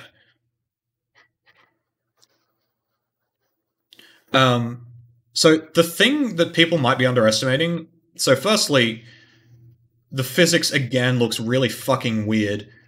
Because, like... Your right hand is like the Stretch Armstrong one, but then you Superman with your left hand, so it's like, what the fuck is going on with the force distribution here? Like, your fucking body's being torn in half looking at this. Anyway. So it might have, like, if you hit, like, here, I suspect there'll be iframes. But, whatever. The other thing is, this is super fucking fast. Now, something that a lot of you guys might not realize is that Charger players... and everyone for that matter has to, like, people have to lead their shots, okay? So firstly, you aren't going to get, you're not going to get cancelled by most weapons because they literally won't be able to hit you. And with stuff like Charger, the Charger is actually going to have to lead their shots quite a lot, which is going to be weird because yes, you'll be able to sort of like look at the line and like you'll see the line go out and you'll be able to like line up and shoot them, which is fine. And you'll be able to hit them that way. But it's also not an easy shot. Punishing the wall jump thing, I mean, maybe it could happen. Like, this is probably where you're vulnerable, right? Like, this is the point where you're gonna get fucked. But at the same time, you're also shooting back, and it's like, yeah. But okay, again, coming back to the point I was making about charges. Charges are also on top of all the movement stuff, where like because people are jumping around and all that, you can have more chances to hit people. Charges also seem to be like the de facto counter to specials, where Zipcaster seems to be vulnerable to it, the Crab seems to be vulnerable to it, blah blah blah. And the Beyblade, like if anyone's going to shoot a Beyblade, it's probably going to be the Charger. How did the Charger get there? Presumably they climbed up the wall, or they like jumped, because you can jump onto these things as they rotate. See this? Ink here onto the grates. Easy.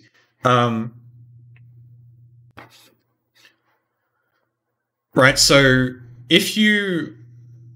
So with the charges, okay, again, you're putting a lot of responsibility on the charges, right? Like, how are you going to kill a special like this with just... Like, you could kill it with a Hydra, probably. But you're probably going to need a charger to kill this special. But then, okay, so you've got a charger to kill the occasional Zipcaster and the occasional Crab, but then what else is the charger doing? Like, the charger can't hit shots because everyone's moving too fast, right? Hydra has Whale? I mean, don't take anything from the kits at all. Do not read into the kits.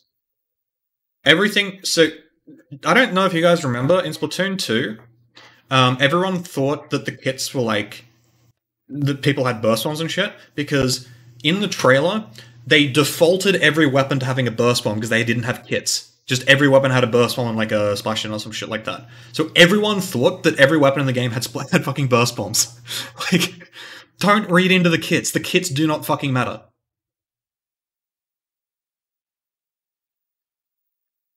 Yeah, but they did the same thing in Splat 2, Chara. Like, they showed fucking missiles on the T-Tech or whatever it was. The kits always change. They have... I don't think there's been a single fucking pre-release kit that stayed the same.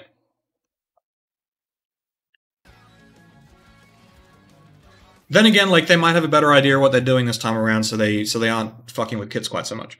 Oh yeah, so something that's really subtle here, aside from this was a fun screenshot.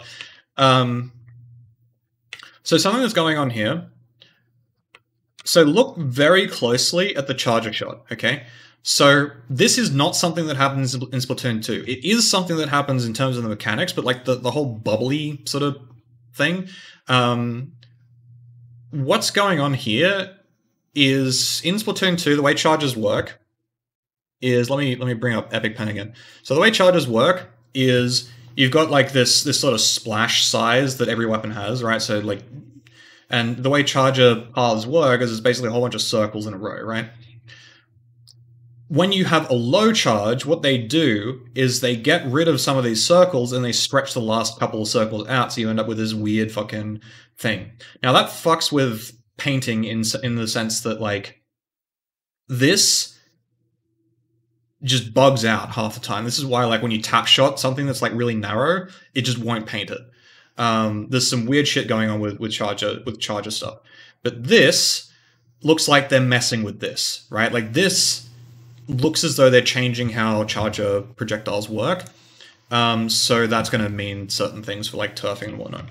Another thing is, I don't know if it's just because of how fast this footage is, because obviously this is the super speed up section, but it looks as though Glugas are a lot faster. They're still going to be fucking terrible because they don't paint, but you know, what can you do? Undercover, yeah, again, Undercover is just going to be shit because it doesn't kill anything. So, you know, there's all sorts of stuff here that they will have to definitely mess around with. Maybe there'll be a charge with shots that ricochet. Like, maybe... But no. I just don't think that's happening. What else was there? Oh yeah, the jellyfish are in the game. That's cool. Jellyfish confirmed. They're doing art.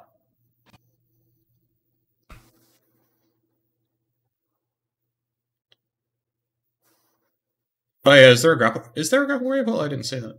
Oh, I see it. Oh, there it goes.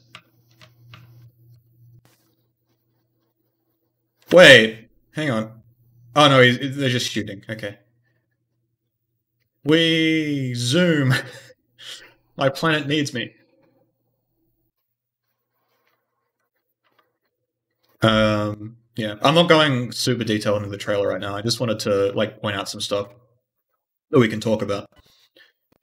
Yes, cool. Wonderful. Okay. That's something I didn't talk about with Splatoon 2, is the maps. Okay, let me get to this. Okay, this map concerns me. This had better be the smallest map in this game, because if it's not, I am worried. Okay, it looks about as, to be fair, it looks like about as big as Museum, but it's sort of, ugh.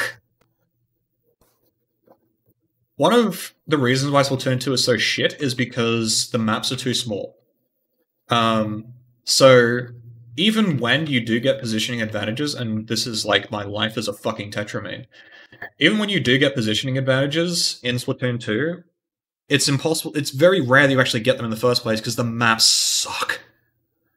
So if like the first couple of maps they've shown us, as well as the idea that they're bringing back Museum, are really good. The first map in that first trailer is fantastic from the looks of it. This map looks concerning.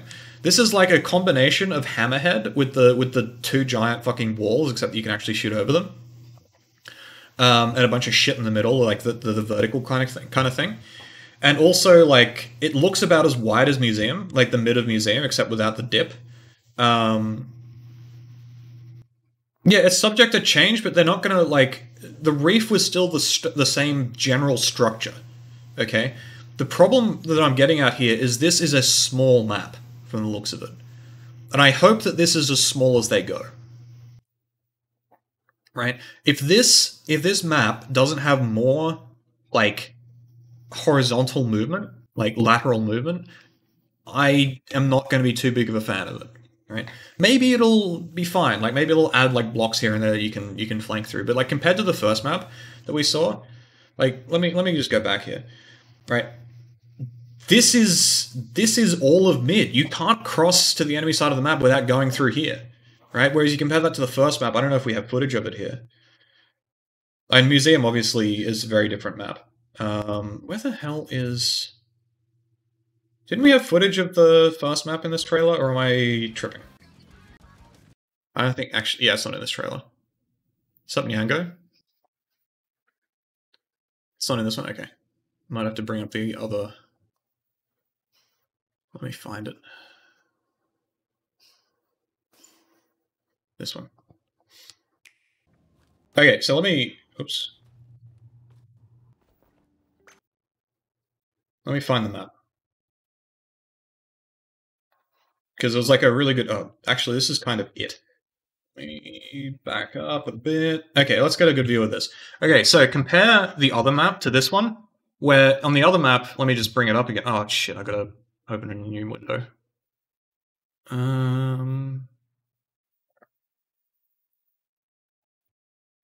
Do I have... No, it's one window. Okay, dang. That's fine. So yeah, this map is really fucking good. Now, the reason for that is because you've got a lot of options where mid is still really important. Obviously, like this is mid here. I don't know if you guys can make it out too well, but this is mid in here, right? So it's very wide open, but that means that if you're over here, right? If you're here, you're an E-leader over here, you can't do anything about the stuff that's happening over here, right? So you've got to position really well, which means that if I'm on the enemy team and I see the E-leader over here, that means I know that I can go this way. Right? There's lots of potential for just doing stuff. There's a lot of reactivity. Like you can take information from like what the enemy team is doing, and you can turn that into a play. You compare that to this one, right?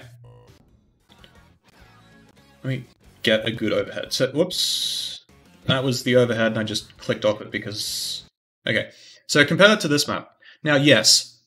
They're going to do things like, you're going to see E-leaders like stand here, for example. They're going to get up on this wall, they're going to stand here, and they're going to be able to shoot like all the way through here, all the way around here. Now, yes, they will be able to modify that, right? This might just be a turf war thing. They might make it so that you can climb up the walls here and there, right? It'll be a better map than most of what we have in Splatoon 2, but it will still have the same problems of what we have in Splatoon 2. Which maybe that's what they're going for, right? Maybe they're going for like, okay, this map you're going to have direct head-on fights, whereas most maps are going to be fairly open. Especially if they bring over the good maps from Splatoon 1, where, like, you know, the Mahi-Mahis, the museums, the, dare I say, Flounder Heights, where you've got lots and lots of options. right? Armor just made the support the biggest requirement. Support still fucking sucks in Splatoon 2. It's just that people sort of aren't very good at doing it for the most part. So it's sort of like any Splatoon 2 maps come back. Oh, jeez. Reef is okay. I think I would want a I would want Reef to be at least reworked a bit. I need a map list. That's what I need to bring up. Hang on. I need to bring up a Splatoon 2 map list. What do we got? Category maps. All right, let's look at this. Okay, let me actually look. Let's just illustrate this point right here. So, Splatoon 1, good maps. Blackbelly was pretty decent. Rig was shit. The Urchin revamp was good. Walleye fucking sucked. Port was bad. Kelp was... Bluefin sucked. Moray sucked. Camp was kind of bad. Flounder was good. People didn't like Flounder, but Flounder was a good map. It's just that it was sort of weird and hard to play. Hammerhead was pretty good. Museum was really good.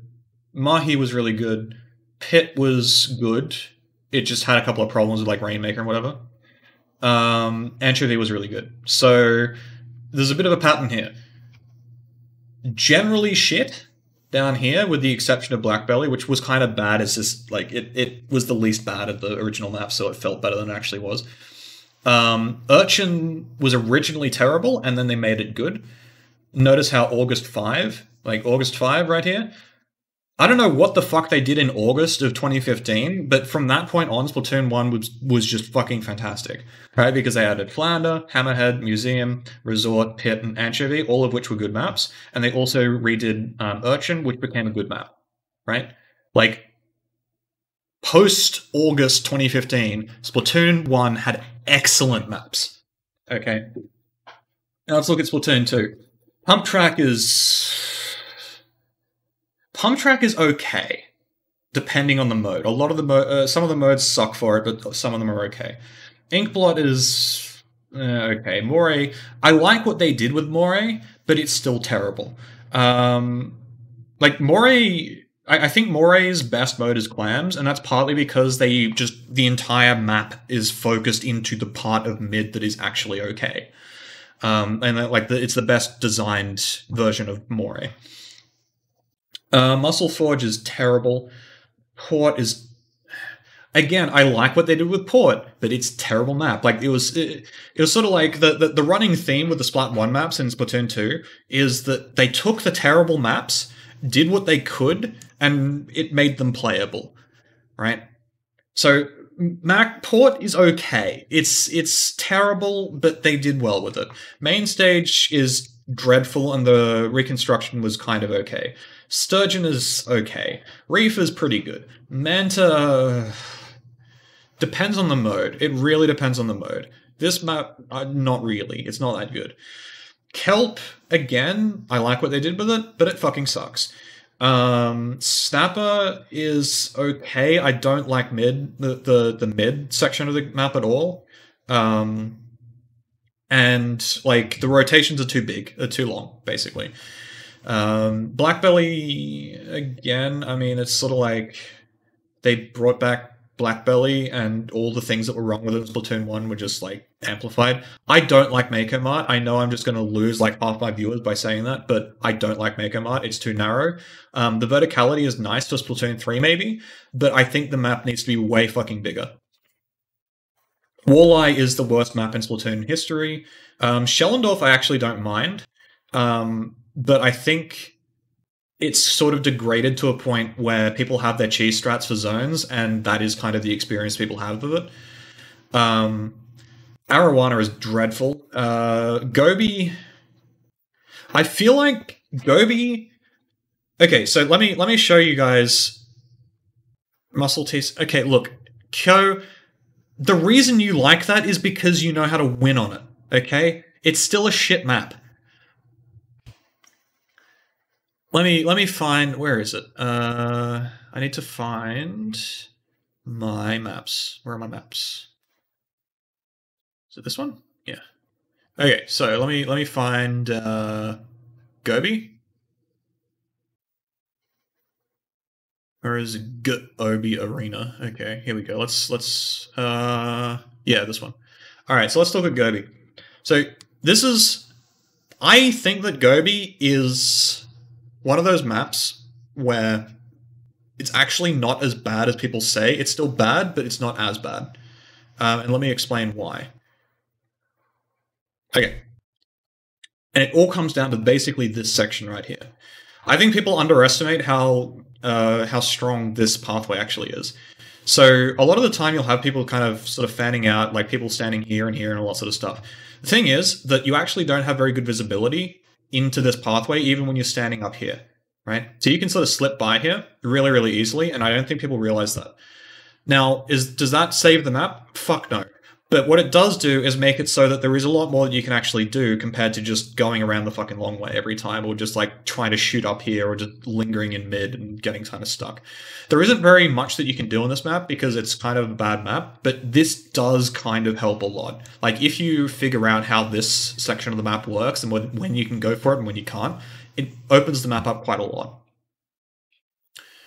Am I going over how to play certain maps? No, I don't know how to play most maps. Like that's one of my problems as an analyst, is that I literally can't stand playing the game for long enough to actually learn the maps. But anyway, so okay, Pit again, like they had to completely fuck with Rainmaker, but it's fine now, I guess. Notice how this was a good map in Splatoon 1 and it's still a good map in Splatoon 2. Camp is fucking awful. Wahoo is terrible. Albacore is... I can't honestly say it's a bad map, but my face just automatically recoils whenever I see it. Anchovy is good. Skipper is good. Okay, fantastic. So what's that, like 3 good maps? One of them being a Splatoon 1 map that was also good? Like... Yeah, Pit Rainmaker, they can't do anything good with it. Like, it plays to the map's weaknesses, basically. Like, one of the map's strengths is how good it is at sort of being just a wide map where you can do a whole bunch of shit, and then they turn the map 90 degrees for Rainmaker, and it just makes it shit. What about Wahoo that makes it... Okay, Wahoo is circular Arowana. That's the way I usually put it. Let me bring it up here. Let me get the Zones version. Okay, Wahoo is basically circular Arowana. I know that's a bit of a stretch for some people, but... What I'm seeing here is basically this midsection that you kind of have to go through, and you have this sort of staging area, kind of like the high ground on Arowana, and you've also got this like flanky, sneaky path where you go like around people. So this is kind of like, this here is kind of like street in Arowana, or alley, or whatever the fuck, closed people call it. This is like the ramp into mid, right? And then this is kind of like that bit off mid that connects with the alley, right? And then the other problem is that outside of zones, as Shah has just pointed out, this just goes away. Like the opening. So let me bring up. Let me change. Geez, not having my hotkeys sucks. So what is? Let's see. Rainmaker. I mean, Rainmaker is good enough of an example. TC is the same. TC, I don't think. Does the thing even change on TC? I don't even remember. I don't remember if it changes on TC. Anyway, it does? Okay. Okay, so here's the problem. Basically, openings on this map are stupid because you can't do anything for like 30 seconds. It's like, what the fuck? You know? There's a timer on this map. Yeah, this thing right here. There's like a bunch of lights. But yes, there is a timer on this map. Or you could just look at the timer at the top of your screen and just say, oh, it's 30 seconds, it's changing. Yeah, it's like... And this is... I know we're going back to ragging on Splatoon 2 instead of talking about Splatoon 3, but like... So, at least in maps like Reef, you can slip through mid, right? This path through here does not take you through mid. You do end up right in the enemy's throat here, but it's like, you don't go through mid here. Even going this way, you kind of skip a lot of mid, right?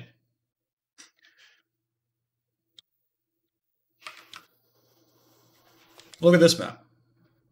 You get in, like, how the fuck do you get through this map? Right? You're always coming from the bottom right here. Or you go up this fucking wall, and what do we know about walls in Splatoon 2? They fucking kill you. Right? The approach options in this map are terrible. You just don't have any way through the map. The only time I enjoy this map is on TC, because the TC naturally drags the map, and this is kind of a... Actually, I'm glad that this is the map that came up just because of alphabetical ordering.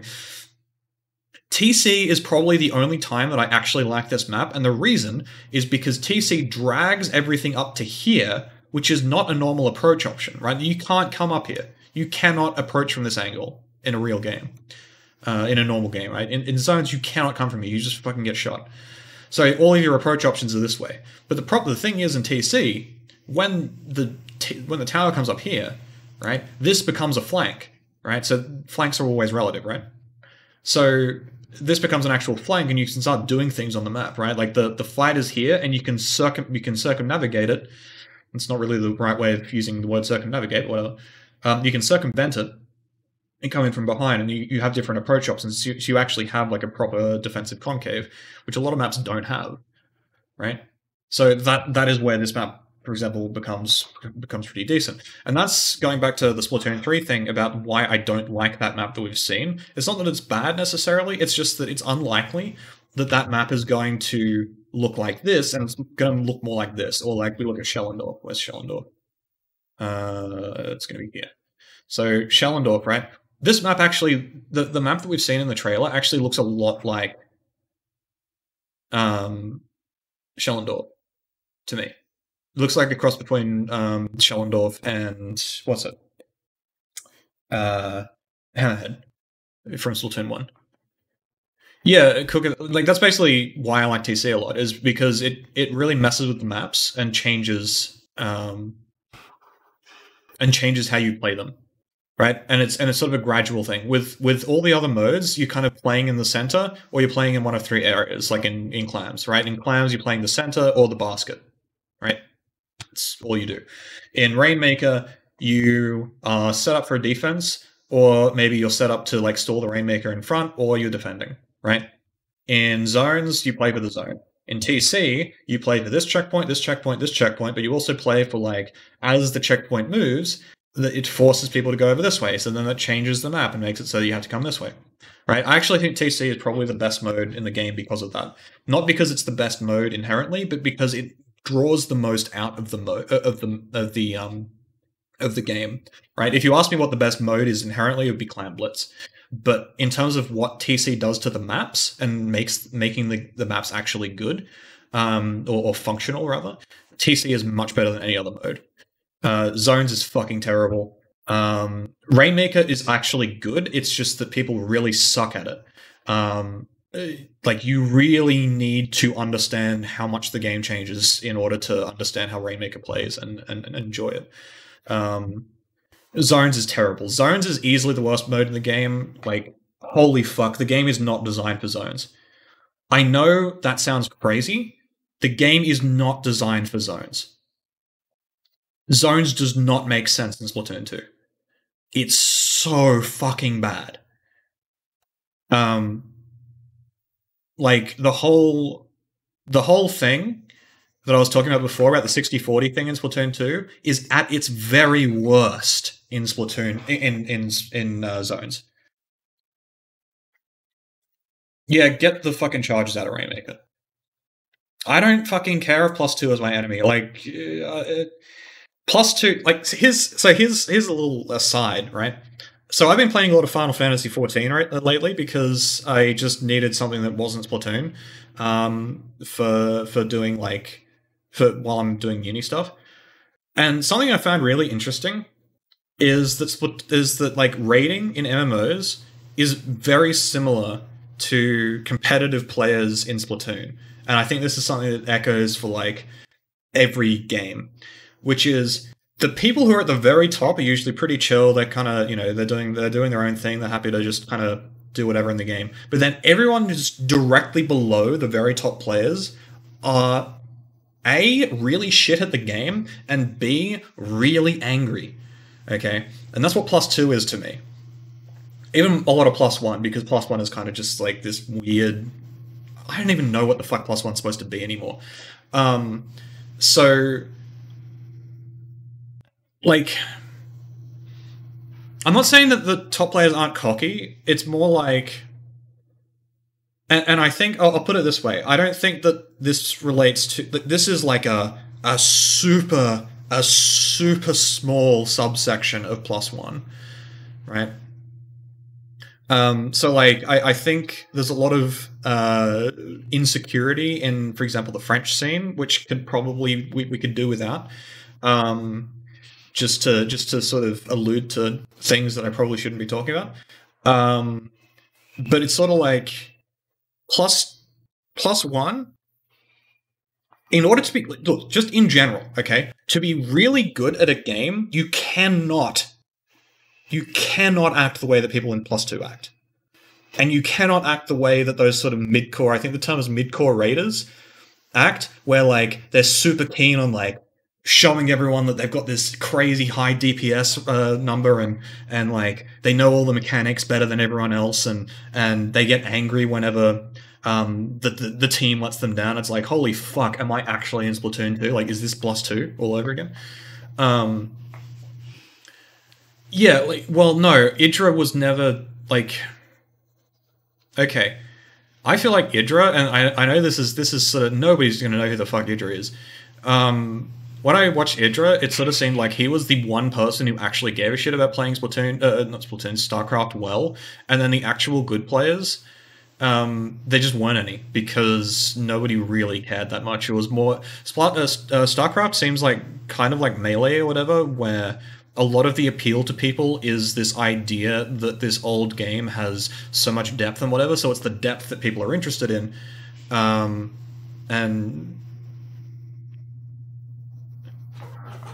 none of the consequences because I'm too busy speedrunning. What?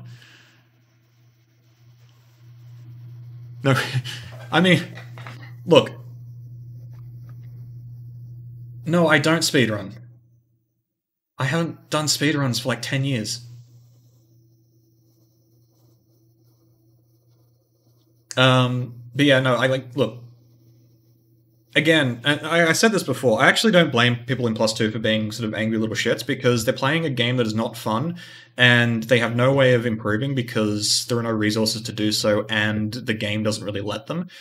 And best map in the game, probably Anchovy. Anchovy or Skipper. Skipper, I like Skipper. I don't. I think some of the modes don't work super well on it, but I like what they were going for with it. Let me see what else is there. Uh,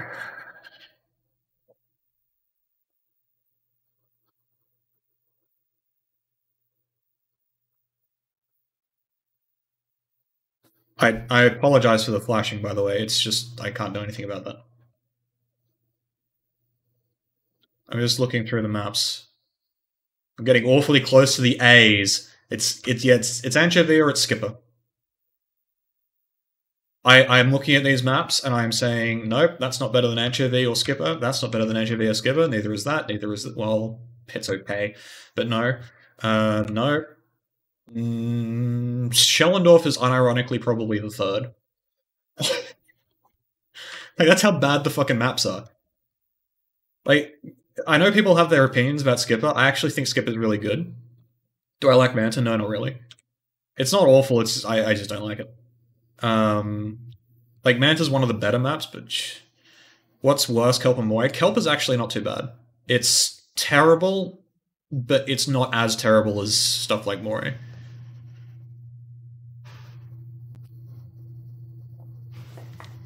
Um, where were we? Yeah, I'm sorry about the flashing, guys. Like, it's just uh, when I'm just going back and forth for a couple of images, it's fine, but then my RAM starts to be upset.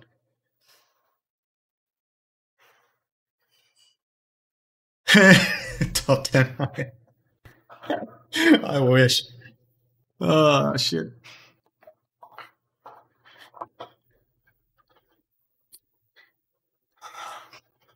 Yeah, Hitzel, that's a decent, like, even playing Walleye wasn't that bad in Splatoon 1. It fucking sucked. The map sucked, but it was like, well, you know, I can still play the game, it's okay. So that is actually a reasonable take, Hitzel. Alright, where were we? Oh yeah, we were looking at maps and just saying that Splatoon 2 has crap maps. So, okay, going back to Splatoon 3 then. Looking at this, okay, we see this is like, look at this. Look at this and tell me it isn't directly out of fucking Shellendor. Like, what? Look at this. It's like, it's even got the fucking glass thing. This is Shellendorf. Right? Like, you can see it even better over here. Like, this is Shellendor. It's just that there's a thing in the middle. And instead of the bridges being over here, it's like, oh, there's a bridge that starts here, but then it goes to the other side of the map. Strangely enough, it's actually probably going to make, like, this top path one of the safer ones, because anyone who's down here isn't going to be able to do shit to people up here. And it'll actually make it hard. Like, this is probably the part of the map that is going to be easiest to flank through. Just because the visibility on everything else is so good, and a lot of the charger players are probably going to stand like here and here and whatever, they won't actually be able to see you. It's really fucking weird. But yeah, that is definitely, like, I don't know. This map just seems okay. That's a good. How do I not? Okay, there we go. I didn't want to accidentally unpause it because this is a really good angle. So, like, yeah, so, like, this is sort of the one side of Shellendorf, and this is like, this almost looks like Flounder, the left side of Flounder. Can you go around the far side? I don't think you can go through here. I don't think so. I don't think you can go through here. Behind here. Other side? What other side? Because there's like, I think you can probably go this way, right? Like, you can go up through here. Right of the screen? I'm not really seeing it.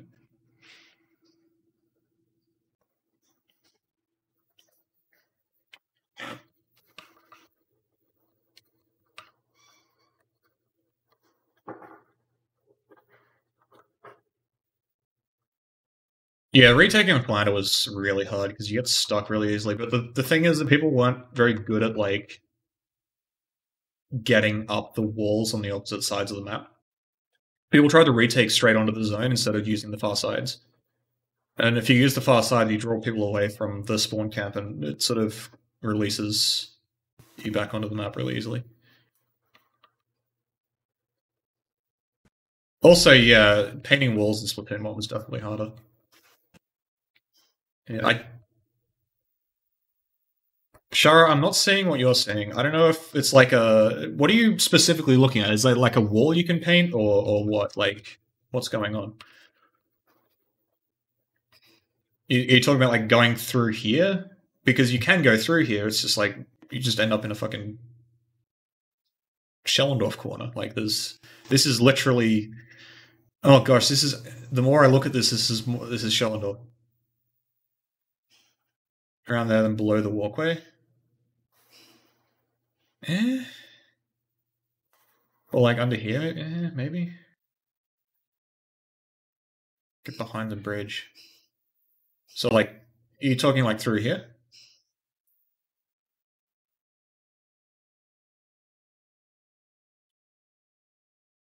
Yeah. Yeah, and that's the Shellendorf thing, right? Yeah, you can do that. Oh, hang on. There's also this right here, right?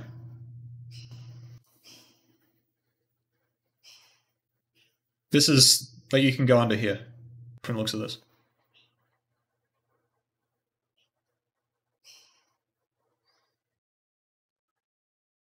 Okay, send it in DMs.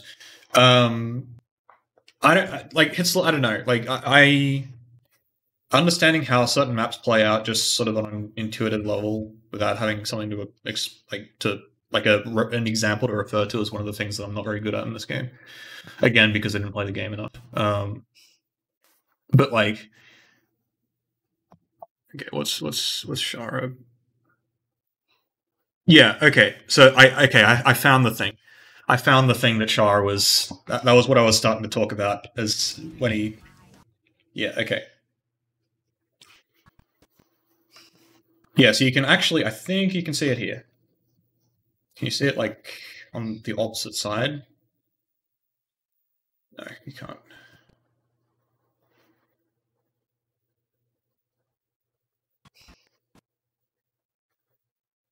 You can kind of see it there, actually.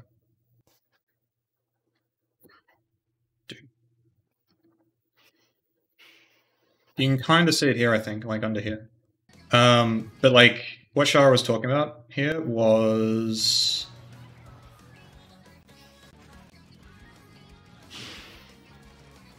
we're still got to talk about the bubble, by the way, the Beyblade. So there's a path that goes from the looks of it, because this looks like solid, maybe. There's a path through here, basically. Let me up through here, from the looks of it, or maybe up through here. I'm not sure, but it's like you can either go here or you can go here. I don't know exactly, but yeah, no, I saw it when you started DMing me, Shara. Actually, that's when I saw it.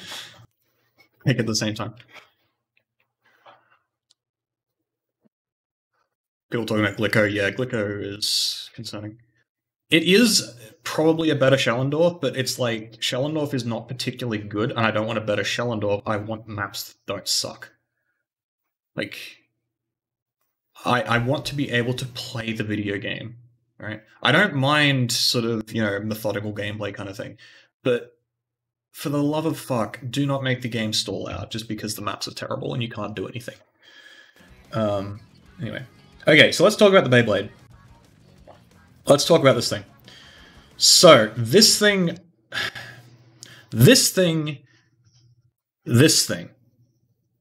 Alright. Holy moly. Alright, Beyblades. This thing here... So, let me just go over the usual talking points here. Someone said it looks like the shield shrinks over time. Not in that picture. Not in that scene right there. I know what I can see what you're looking at here. So, like, if you look at this, it looks like it's shrinking. But this, it's rock solid. This scene here is rock solid. Okay, so Trailsphere, yeah, it's a Trails reference. I get that. I don't know if anyone else does. Okay, so this thing right here, people are saying that it's probably going to be... like, this is my assumption as well, is you have to be able to shoot this, and you can maybe even do something to this as well, okay?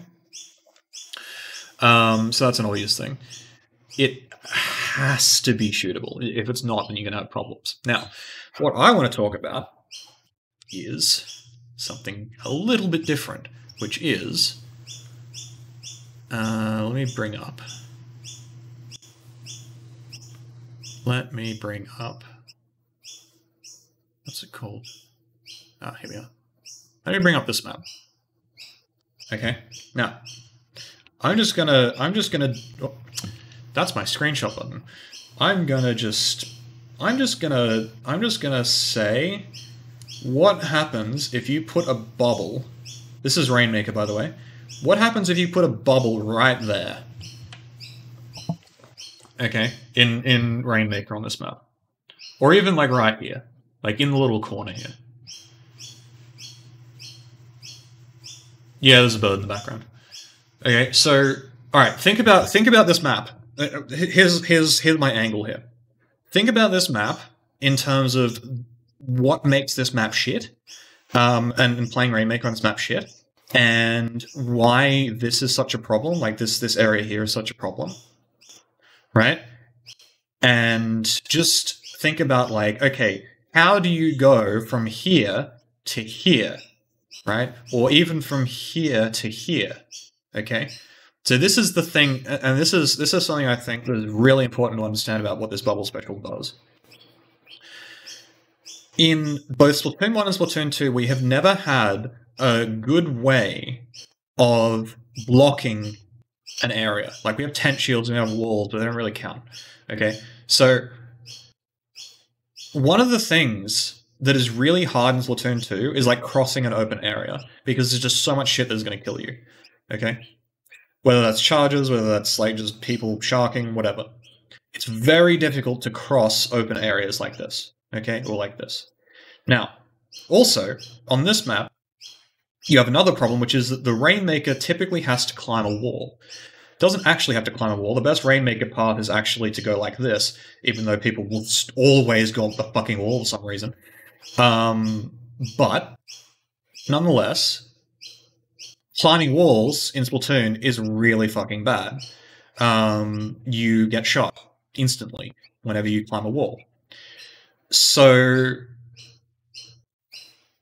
what does this bubble special actually do in that context? Well, if you put a bubble, say on this map, you put the bubble in this little corner here, you wouldn't be able to get to this most of the time, whatever. Then suddenly the Rainmaker can actually go up the wall and get established without getting the fucking shit kicked out of it by bombs and just getting shot and all that sort of stuff, right? So what this actually does is makes it so that, like, for example, imagine a situation where you squid surge up this wall and you actually go fucking flying, okay? And the bubble is probably tall enough to where you can put this below a ledge, so the ledge would go up to like here, squid surge up, and you're still inside the bubble, so you're actually able to do things out of it, right? Now, obviously, people are going to be able to shoot it. Now, let's just assume that people can shoot it. Here's something that people need to understand. That I need to... Is the jump called Squid Surge? Yeah, I think it is.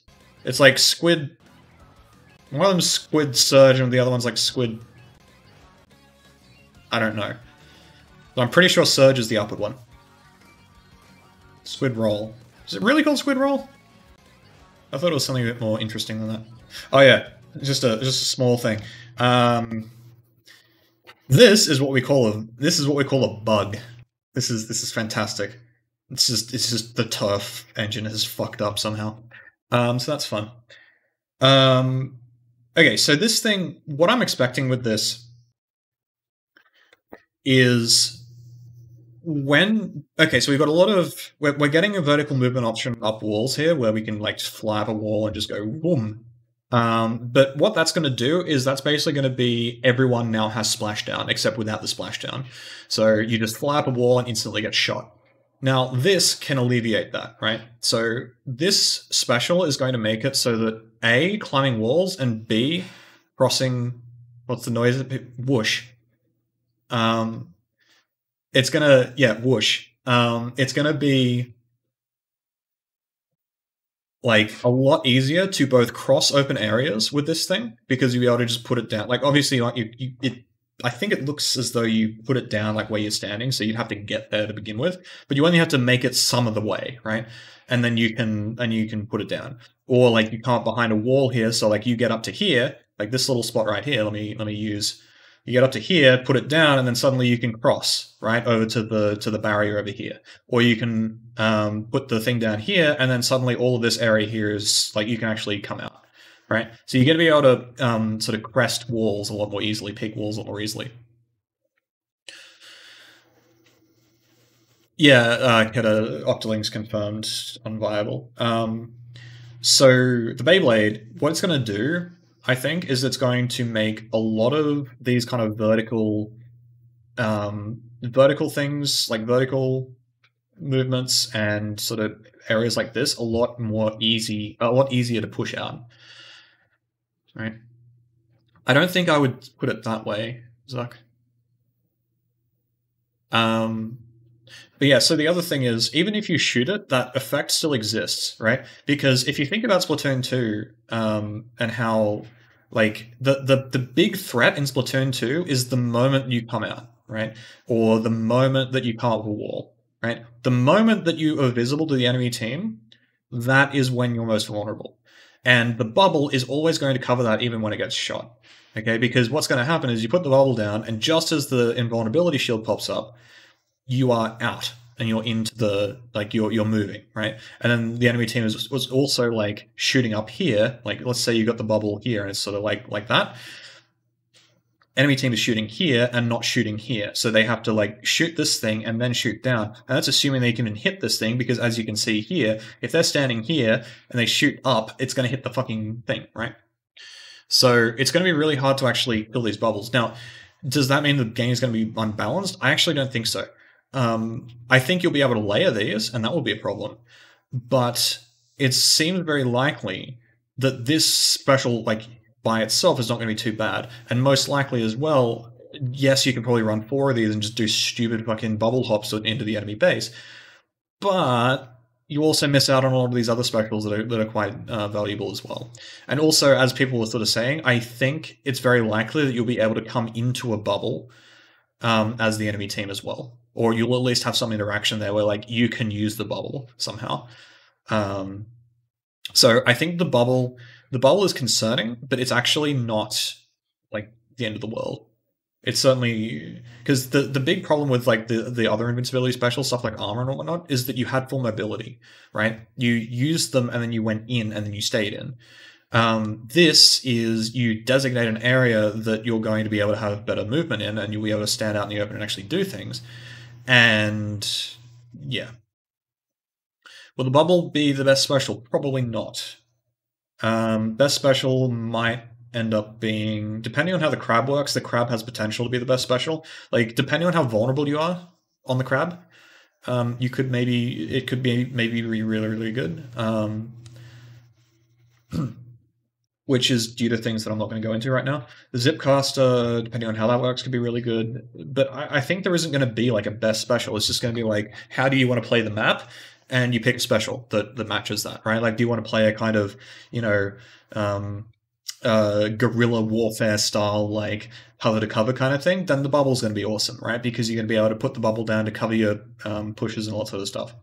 Do you want to play, like, a fucking psychopath where you're just running at things? Then you play crab, right? Do you want to pretend that Splatoon 1 was the best game ever? Then you play Killer Whale. Do you want to pretend that you're a ninja? Then you play Zipcaster, right? Speaking of the whale, okay, so I think I might need to bring up the tweet for this. The whale's going to be interesting. I'm just going to bring up Splatoon JP, even though I know there are English versions, just because I don't really... I think they did show this. Yeah, okay, let's bring up this. Okay, let's look at this. All right. So, what I'm seeing here, so firstly, it looks like you've got this kind of, 2-2-2 kind of thing going on, where the top 2 shoot, these ones charge up and then shoot, then this one here shoots, okay? Easy enough. How exactly that works, I'm not sure, whether it's like, because these are always all shooting at the same time, maybe these 2 charge up and shoot, then these 2 charge up and shoot, then these 2 charge up and shoot. Now, okay, a couple of things. Oh, Shah, you're so helpful. You're just putting stuff in my DMs. That's fantastic. Okay, so, yes, they auto-track people. Now, what I want to, again, do is bring up a map. Now, let's talk about Stingray, okay? So, if you activate Stingray from here, right, then the way this works is, if you're targeting somebody who's like here, and they move like so, then you need to move your Stingray, how many degrees this is, like 15 or so, right? If you take this movement and you put it the same movement up here, you only need to move the ray, this is very hard, like 3 degrees, if that, okay? Is this 30? Whatever it is. Oh yeah, 30, yeah. No, this would be 30 degrees. This would be like 10. Okay, so this is what we call trigonometry. This is something they try to teach you in high school, and most people don't fucking listen. So yeah, basically what's going on here is this is the sort of stuff that you can do with trigonometry. Like, what am I ever going to do with trigonometry? What you're going to do is you're going to figure out Splatoon. Fuck's sake, Hetzel. What you're gonna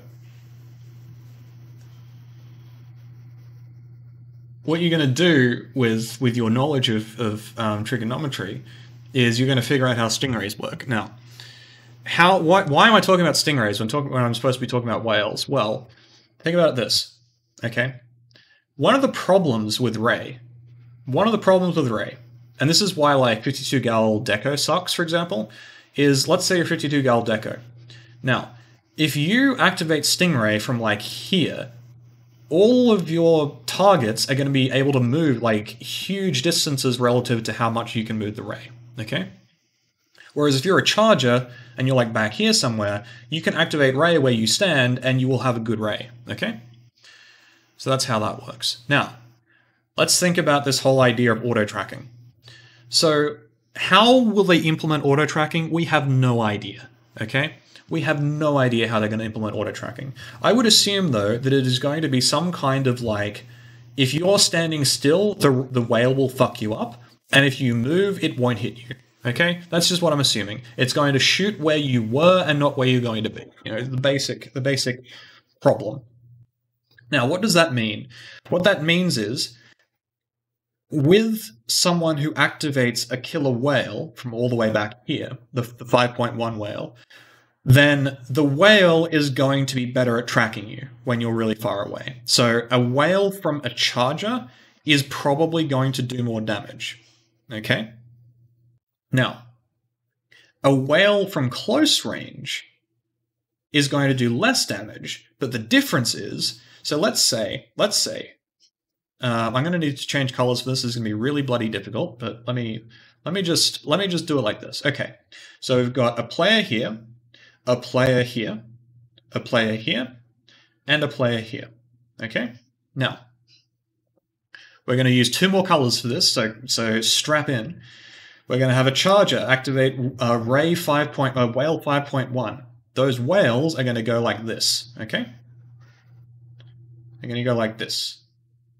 Now, we then compare to someone who is a 52 gal. Maybe they're here. The 52 gal's whales are going to go like this, okay? Now, why is that important? Firstly, these probably aren't going to do any damage because they're too close, okay? Whereas these ones could do damage. But there's something else going on here, which is that your teammates, if you're here, okay, and you activate your whale, and you have a teammate here, and he can see like so, okay? Do you see what you guys starting to see what I'm getting at here? So I'm a K-Pro and I'm helping my 52 gal who has the whale, okay? When the 52 gal activates whale, I now see everyone on the enemy team. Aside from maybe this guy. Okay? When my charger activates whale, I maybe see one guy and he's the guy I already knew about. Alright?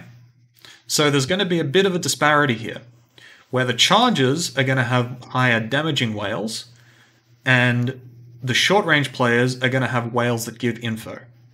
Now, when you overlay this onto what the maps look like, right, where, like, we look at, not that, you, we look at this, right, we need to find this fucking... This was it. So we think about the whales here, right?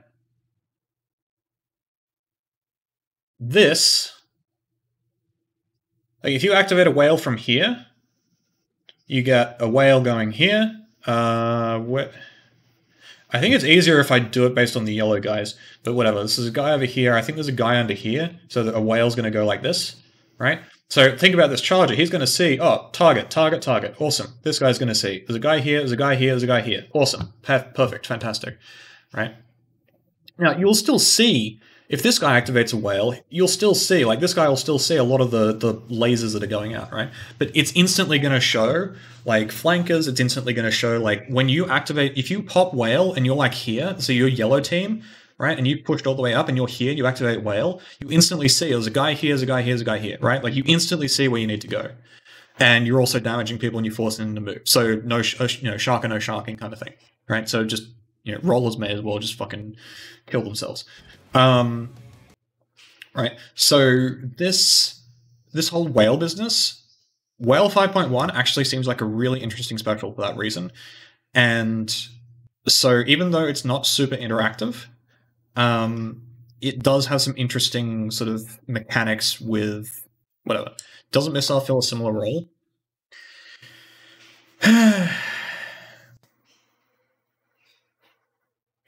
Kind of, but no. Because the problem with missiles is that there's no staying power, right? The missiles land and that's it. That's it, right? And that's one of the problems with Splatoon 2 is everything has to happen like instantly. It's like the Riot Games method of game design where like they kind of expect that everything has to happen in like a millisecond, whereas with the whale, it's a constant thing, right? So you won't be able to shark for like 6 seconds. It's essentially better than ray missiles. It's going to do less damage than a ray, but it's going to track people better than missiles. Is it better than ray missiles? Probably not. Well, actually, no, it would be, because like the whole problem is that ray missiles both suck. But yeah, is it better than those two things? It's not the way of looking at it. Is whether it's better. The way of looking at it is what does it do, and what it does is it has info. It has an info element and it has a damage element. But they are not going to be the same, right? If you get more info with it, it's because you've used it up close, which means that the tracking isn't going to work.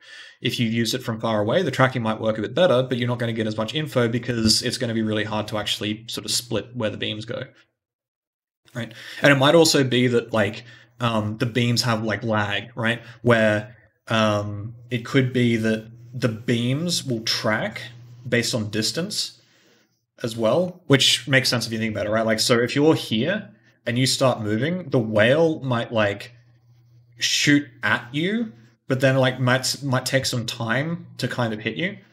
And if that's the case, then you're going to be further out when the whale actually gets to where you were compared to like if you're here and you won't have as much time to move, right? I don't know if that's making sense to people, but I think that it could be a thing. I don't know.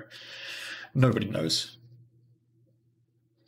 So Zipcaster I think is interesting because it allows for like, and again this plays into the map thing, and this is I hope people are sort of getting how all of this stuff that I'm talking about ties together, where okay, the maps have to be good for any of this to matter, right? Because what's the point of having this cool Zipcaster or whatever when there's nothing to zipcast to? And again, this is a problem with this map.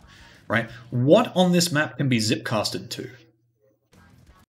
Where are the oh, there's a wall here. Okay, I can zipcast to this. Wow, fantastic. Right, so Zipcaster has one spot. Everything else is unpaintable. Assuming you can only zipcast to paintable things, which I would assume is the case. Or maybe it's not, who knows? But it's like, maybe it has a different function when you zipcast to things that you can't. Right? So, like, when you zipcast to on a map like this, you have tons of options. And not only do you have tons of options here, but like, for example, you can take the flank path, like the flank behind this wall here, right? Like, you can go up here. Maybe you can zipcast from like, you can sort of do a downward zipcast of like here to here or something like that. I don't know if that would actually work, but you could probably do that. Or like you could zipcast from here to here and then jump over to here, right? So you're out of cover. Maybe the charge is over here and you can't actually see you. That kind of thing. Curious what its max range is. I mean, this dude in this clip jumped from like here to here. Like he crossed the entire map. So we'll open at the bottom. You're talking about like this part down here. I think this was just a thing that, yeah, because what you're thinking about is that there used to be a platform going along here, and there isn't in this version. This might be a turf war thing, but this resembles the Rainmaker layout, I think.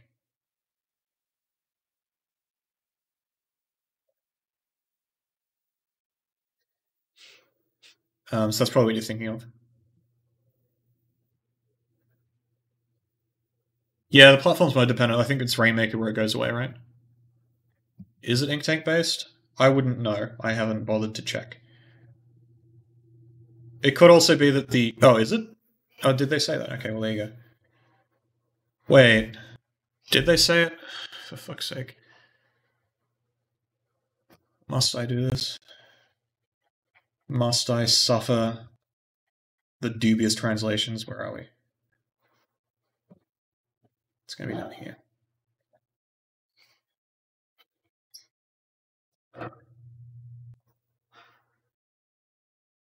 When the ink.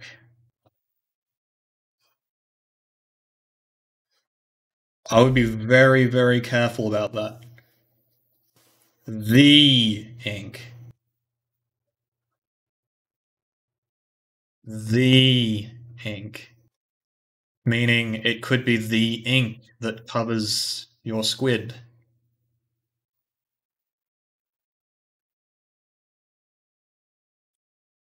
Right? It's impossible to say at this point.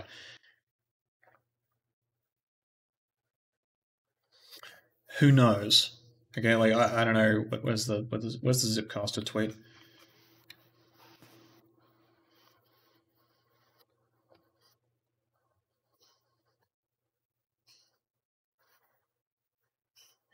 Again, the ink. This is just the translation though, so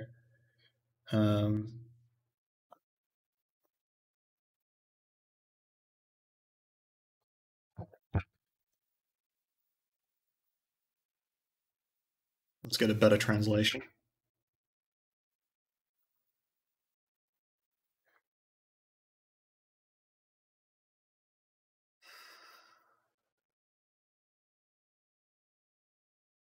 Yeah, it's sort of,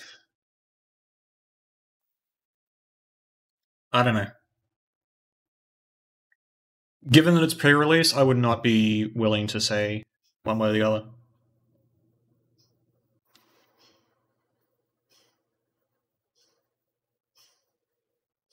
Because like, what is the ink? It's like the ink that is covering the, you know, it's like, it's not what, yeah, it's not worth worrying about. Like, I would not say that it's not worth talking about like specific mechanics. Yeah. So yeah. Anyway, I hope that what I was getting at though was I hope that you guys can see why maps are so important and why basically the maps are the root of all problems.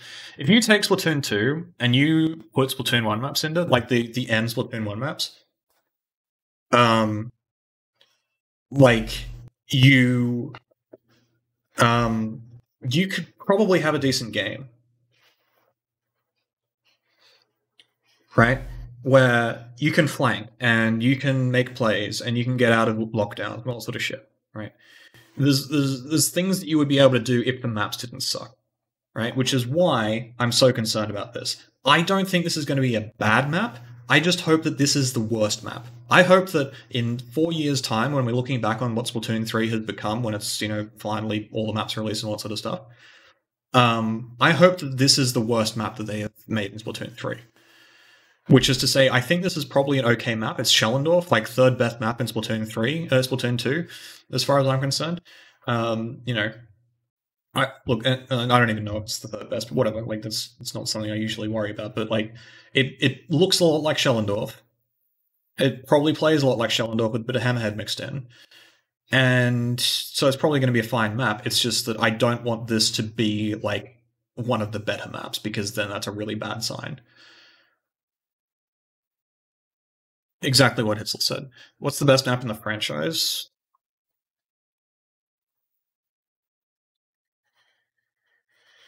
Oh, that's a good question. Probably either Museum. I think Flounder with Splatoon 3 mechanics could be really fucking good. But best map in the franchise, hard to say. Probably Museum or Mahi Mahi.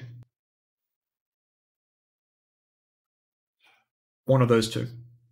Flounder's really good, but yeah.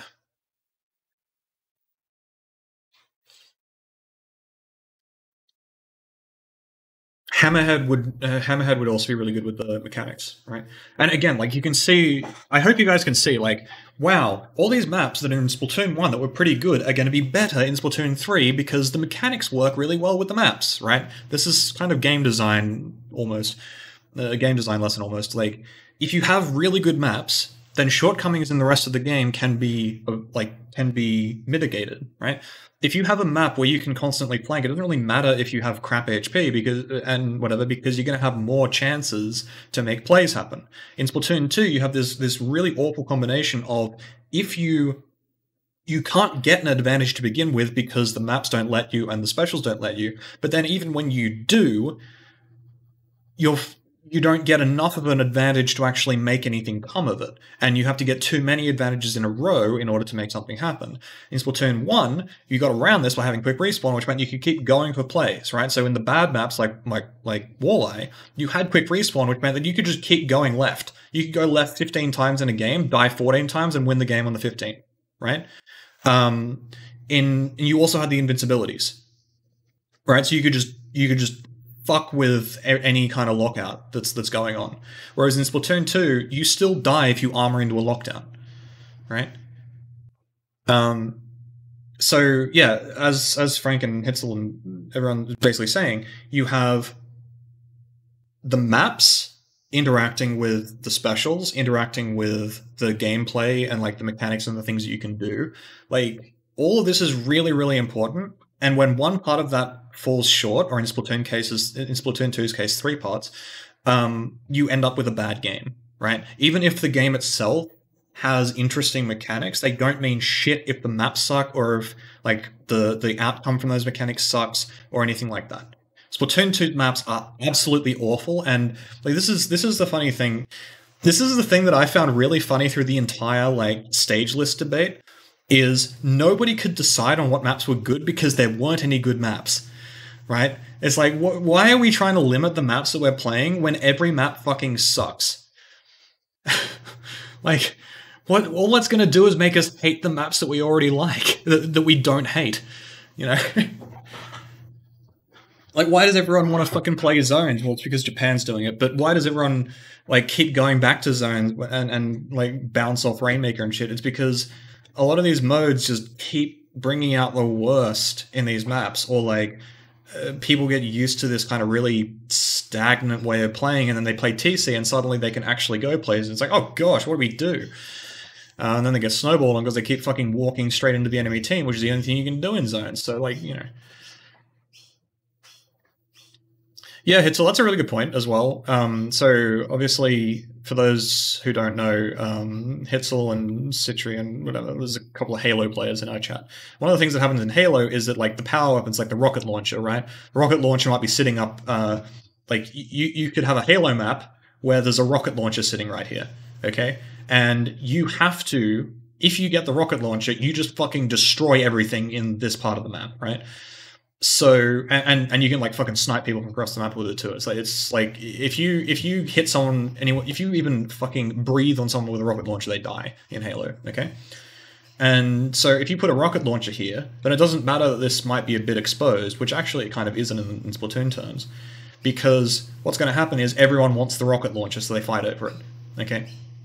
And specials kind of do a similar kind of thing where you need to be able to get enough ground in order to get your specials off at a certain spot and that kind of thing. Yeah.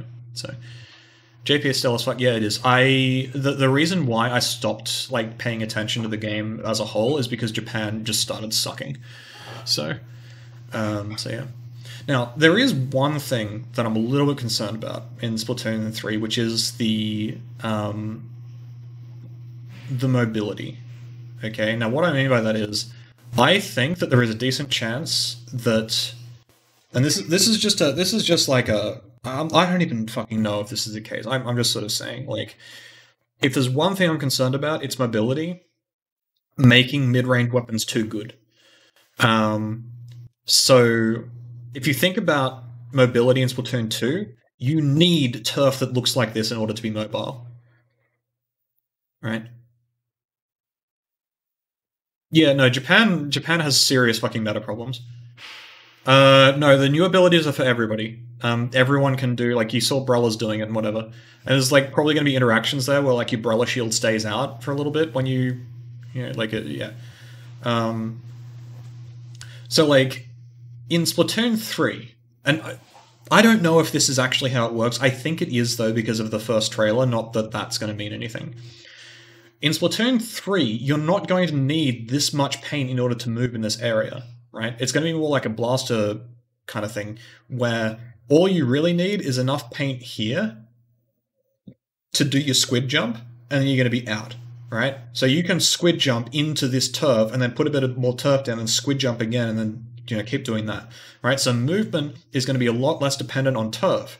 That's going to mean that mid-range weapons are going to be way fucking stronger because they don't have the mobility problems. They, like, obviously there will be still a lot of scope for, like, you're a T-Tech player and you still do the sort of short swim strafing stuff, right? That's absolutely still going to be a thing. But in terms of just out-and-out mobility and being able to kite people, mid-range weapons are going to be benefiting so much from this mechanic, where what's going to happen is, say this guy's a mid-range weapon. I know this is a Brella. This is an undercover Brella. He's the least threatening thing in the game. So, but it's still like this guy, if you run at this guy from here, or maybe better yet here, if you run at this guy from here and he doesn't have a whole lot of turf and you start painting his feet, like, he's still going to be able to squid jump, squid roll, whatever, back to here and kite you. And meanwhile, you have to paint up, right? And he's going to be able to just kite backwards, right? So one of the things that happens in Splatoon 2 is there's a really significant, and you see this a lot in, like, Rainmaker and whatnot, and this is, like, part of why Lightweight is such a fucking terrible idea.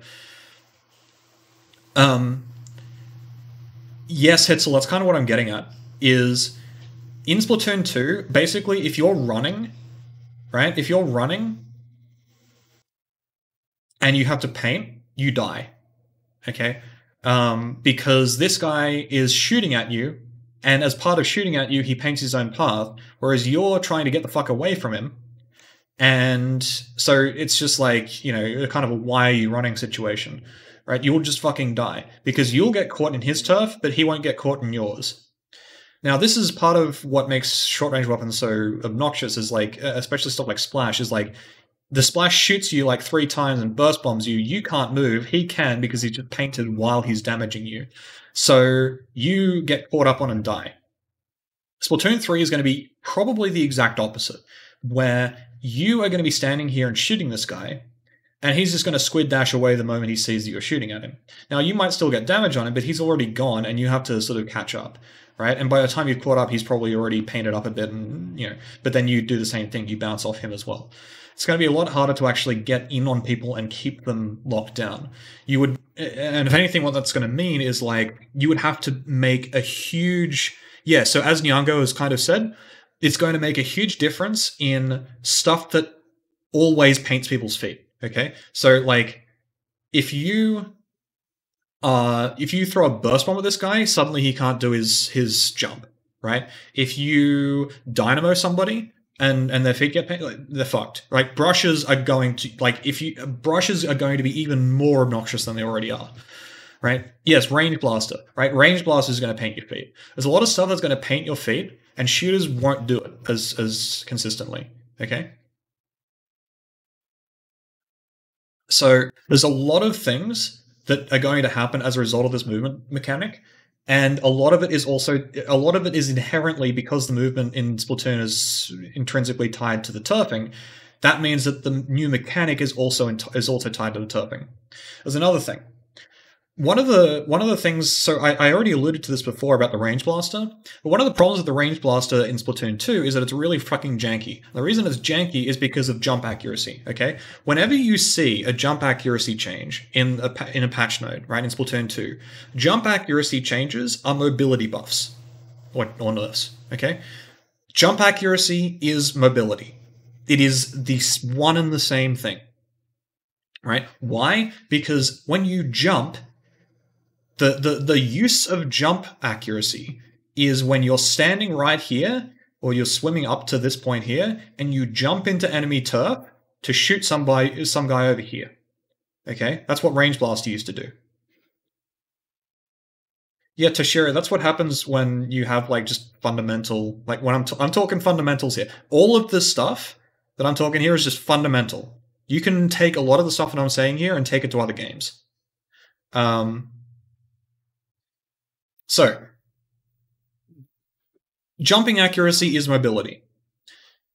When you're a range blaster in Splatoon 1, you jump into enemy ink, you take a shot in midair, that shot paints your feet, and because you're accurate, you can do that more often and actually get something out of it. Okay? So when you land, this is all painted. The enemy guy over here has got his feet painted, so he's fucked, or he's moving like a good player, who knows. And so you can keep going, right? You jump, you land, you shoot. You move. You jump, you shoot, you land, you move. Sorry. Right? And then you do it all over again, right? So you follow this guy around here. If you do that in Splatoon 3, here's what happens, right? So you jump, then you shoot, but here's the problem. Your shot goes over here, all right? Your shot goes over here. Or worse, it goes into this wall, okay? It very rarely goes this way because that's the 50-50-90 rule. If anyone's familiar with that. So your shot just goes into fucking Narnia, and meanwhile this guy's over here just going like, what the fuck? And then just shoots you, right? So you just die. So instead what you have to do is you have to paint, you have to shoot first and paint. And then this guy's sitting here like, oh wow, the enemy just shot this explosive thing to around this corner. Gee, I wonder what's about to happen. Maybe I should back up? Or maybe I should shark this corner? Like, it seems like there's maybe something here, right? Oh yeah, no, I work quantum physics references into all of my rants, Hetzel. So when you jump in, like with Range Blaster, you skip the part where you shoot this first shot so you can actually get around the corner. And when you do jump and shoot, you actually hit your target. And because you're hitting your target, your movement is more efficient. And you then don't have to spend an extra fucking 3 seconds chasing this dude all around the fucking map. Meanwhile, the rest of the team is pushed in, right? You immediately get your kill and you move in to help your team, okay? This is what mobility is, and all of this comes from jump accuracy, okay? So when jump accuracy is changed, this is what it is changing. Now, why is this important? Because in Splatoon 3, it looks as though, at the very least, you will have a lot of ways of doing this kind of thing. Yeah, so basically this is why Range Blaster fucking sucks. Have I played Outer Wilds? No, I haven't. I don't really get much of a chance to just like sit down and play new games because it's always like... It always feels like too easy to just get caught up in them and just not be able to do the things I need to do, you know? So I end up usually just like that's why like Final Fantasy 14 is really good for me, is because like I can just kind of do whatever I need to do for the game, and then I can just hop off, or you know, play as much or as little as I want. But yeah, I mean that's kind of a what is it? What are the two things in the quantum physics? It's momentum and position. I think that's it. The more you know their momentum, the less you know their position. Anyway, yeah, Traeger, I agree. I think that, and so I said that this is a concern because what it's going to do is it's going to make mid-range weapons a lot stronger, but it is also going to hopefully mean that having more turf is not a necessity. Okay. Like, if you can make plays with less turf in Splatoon 3, that is fucking massive improvement to the game. One of the biggest problems in Splatoon 2 is that you need to have really fucking fast turfing. And not only do you have to have fast turfing, but you need to have turfing at range, right? So the whole idea that Junior is like a good painting weapon is actually false, because it doesn't paint far enough, right? Like it only paints here, but you need to be able to paint up to here, which is why stuff like L3 ends up being a lot better than it probably ought to be, right? Meanwhile, this Glooga, this poor guy has been waiting for like 2 years for Glooga to not be the worst weapon in the game, and now finally he will be able to, like, if he goes in and he, like, if this guy rolls in with the dually, and like he's going to sit here in turret mode, take a couple of shots, what's going to happen is he's going to paint his feet.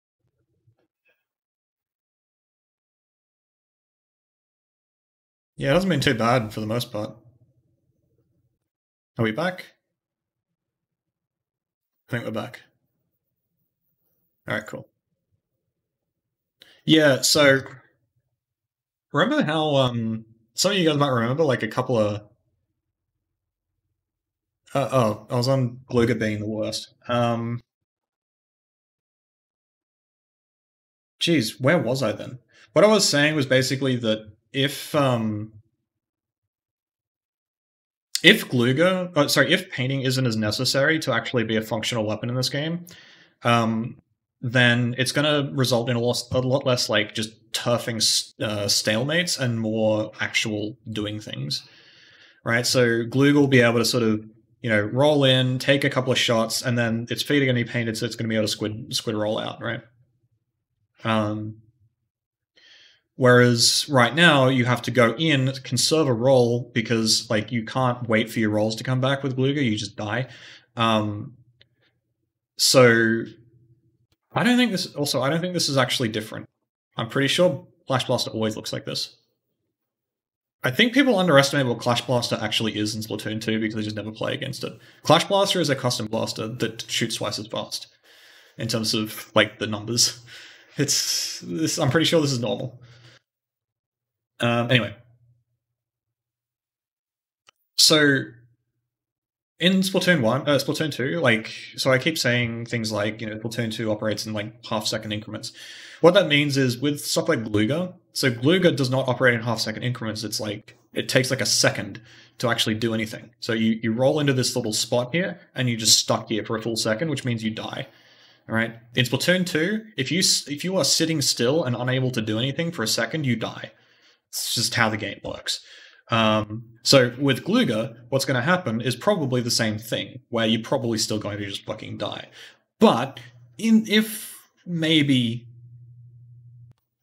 bottom mid, you talking about this?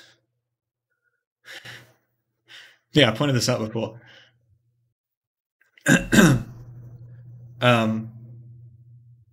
Yeah, so with Glooga, what's going to happen though is it's going to be a lot easier to just like go in, do your 2 rolls to get in and like shoot, and like use your second roll to sort of dodge, and then you can actually squid jump out. So you effectively have 3 rolls. And on top of that, you can squid jump in. So you're going to be able to squid jump in, take a couple of standing shots, and then roll, and then take a proper shot. Someone was asking me about MPU earlier, and I didn't really get onto it, but MPU is sort of like the we fucked up and we know it ability in Splatoon 2, where they knew that pretty much every weapon that wasn't being played was fucking impossibly bad. And so in order to make things like Pro actually a usable weapon, Pro before MPU was unusable. It was actually the worst weapon in the game. With MPU, it is okay. All right. So that's just how bad the situation was. So they needed MPU to make the game not dreadful and merely bad. Do I think that bows will be hard outclassed by charges, flatlings? Basically, yes. Bows don't do anything. Yeah, sure, exactly, right? Like, so I was talking before about how you have different things that you can do with MPU. Because what MPU does is makes it so that A, you have a gear requirement, which means that like you can indirectly nerf. So when you see, along the same lines as what I was just talking about with the jump efficiency, jump accuracy, when you see an MPU change, what that means is this is how much gear you will have. Okay, so if you see MPU go from 2.4 to 2.7, what they're doing is they're removing a sub from your gear. They're not making MPU worse or better or anything like that. They're saying MPU is necessary for this weapon to work, and oh yeah, no, this is weird.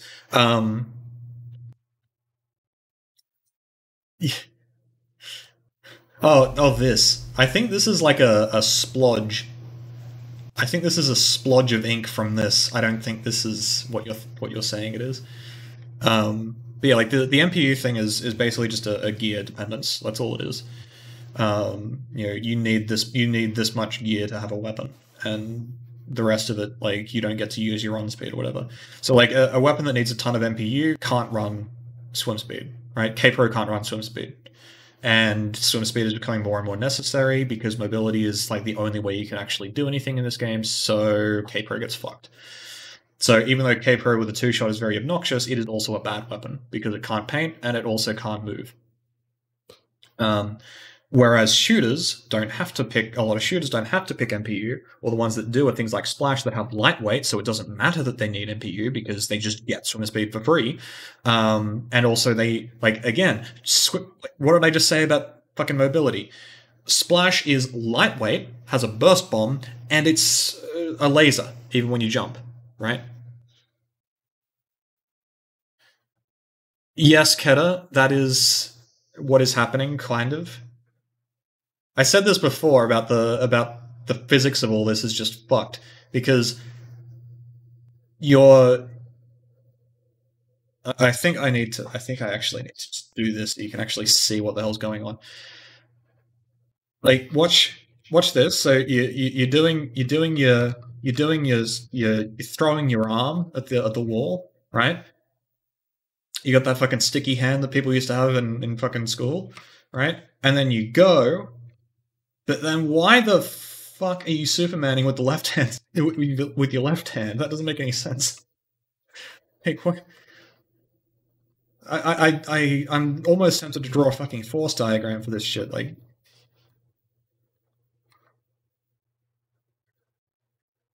what is this? Anyway. What I missed about... So, Kira, I was talking about how, like, mobility is tied to jump accuracy.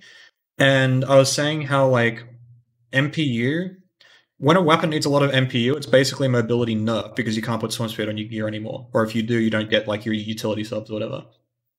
And then the problem with Splash, is, in combination with lightweight, is that Splash circumvents the whole MPU thing. Like, you put MPU on a Splash, you get your 3-shot, but you also get your swim speed as well. Which is normally what MPU cancels out. Like, you can't have swim speed and MPU on a lot of builds, right? So, yeah, and you only need a small amount of it anyway, so it's like it doesn't really fucking matter that you don't have NPU. So, like, what ends up happening is you've got this super mobile weapon because it has free swim speed. It has laser jump accuracy, which means that it can jump all over the place and, like, ignore turf and, like, or cheat turf and all that sort of stuff. And, as Trey Guy says, you can still run Ninja Squid. And you have a burst bomb for extra mobility.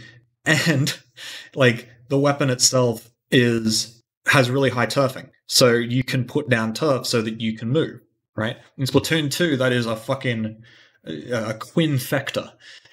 I don't know if that's the term, but it's... Like, in Splatoon 2, you need all of those things to be fast, and Splash has all those things. And lightweight is part of the reason why that happens. Oh yeah, and you have Bomb Rush, but I mean, Bomb Rush is kind of whatever.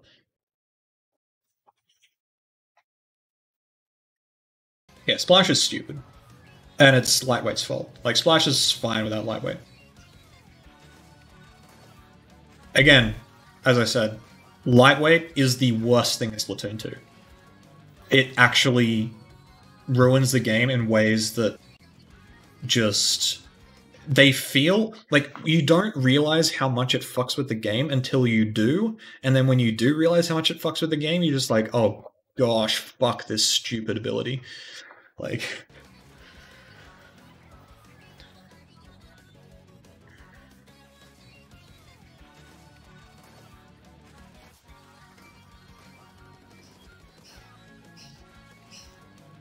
The heavyweight thing is fine. The heavyweight thing is fine. Lightweight is stupid. Lightweight invalidates Ten Attack more than anything else in the game.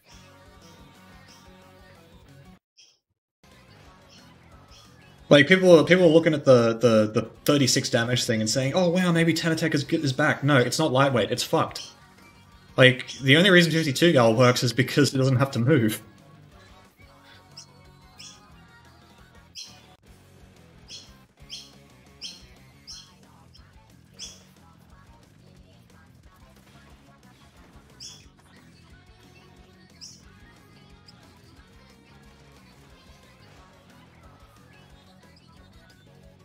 Yeah, we got birds.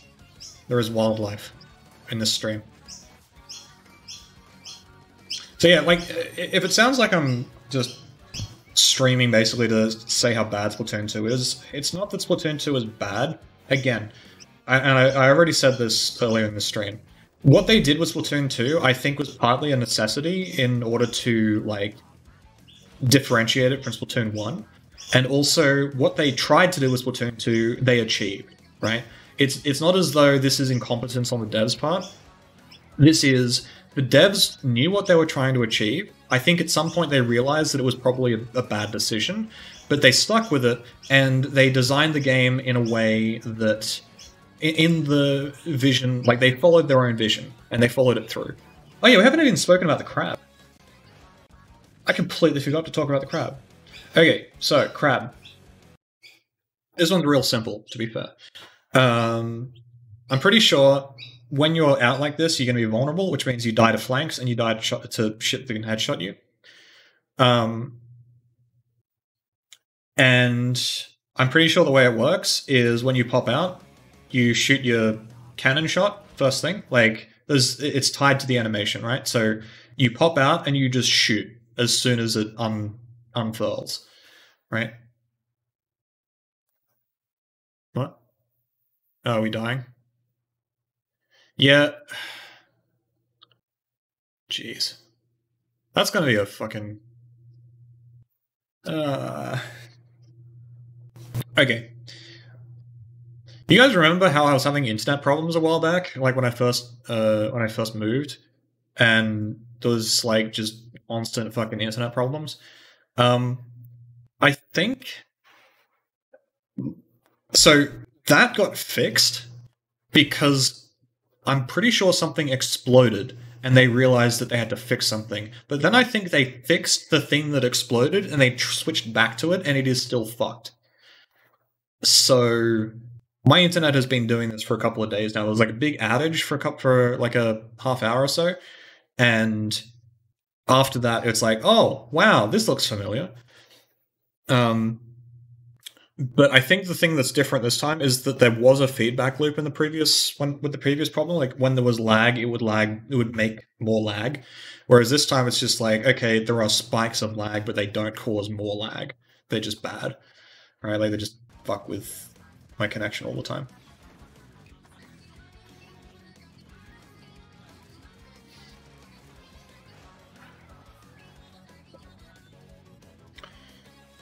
So yeah, the crab. I think the crab is weird. So the thing with the crab is it depends a lot on like how strong is the crab, like how much damage can it take? Because it could, for all we know, it could be fucking invulnerable. I don't think it is, but like what happens when you get shot off the back of it? Because the thing with getting shot off the back of the crab is the crab's still there. Right? Like, what happens? Does the crab just do the thing that did in the first trailer where it's just like walking back and forth? Because like this, keeping in mind this is very different from the trailer. Because yeah, so like it looks as though basically what happens is you pop out and you shoot, which means that you aren't going to get that inkjet bullshit of like you just get backed into a corner and there's nothing you can do, so you just slowly die to like 4 shots, which fucks over both you and the inkjet because the inkjet loses all of their shots. And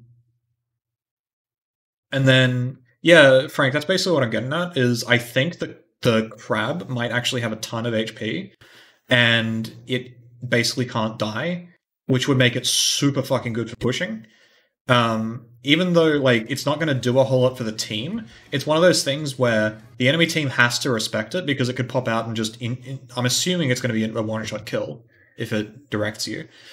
It could just pop out and direct you at any time, and then on top of that, probably you can get back into ball form pretty quick, right? Yeah, so when you're just sort of chilling, it's probably and in sort of cannon mode or turret mode is probably not too good, but in cannon, like the cannon shot is going to be fucking sick,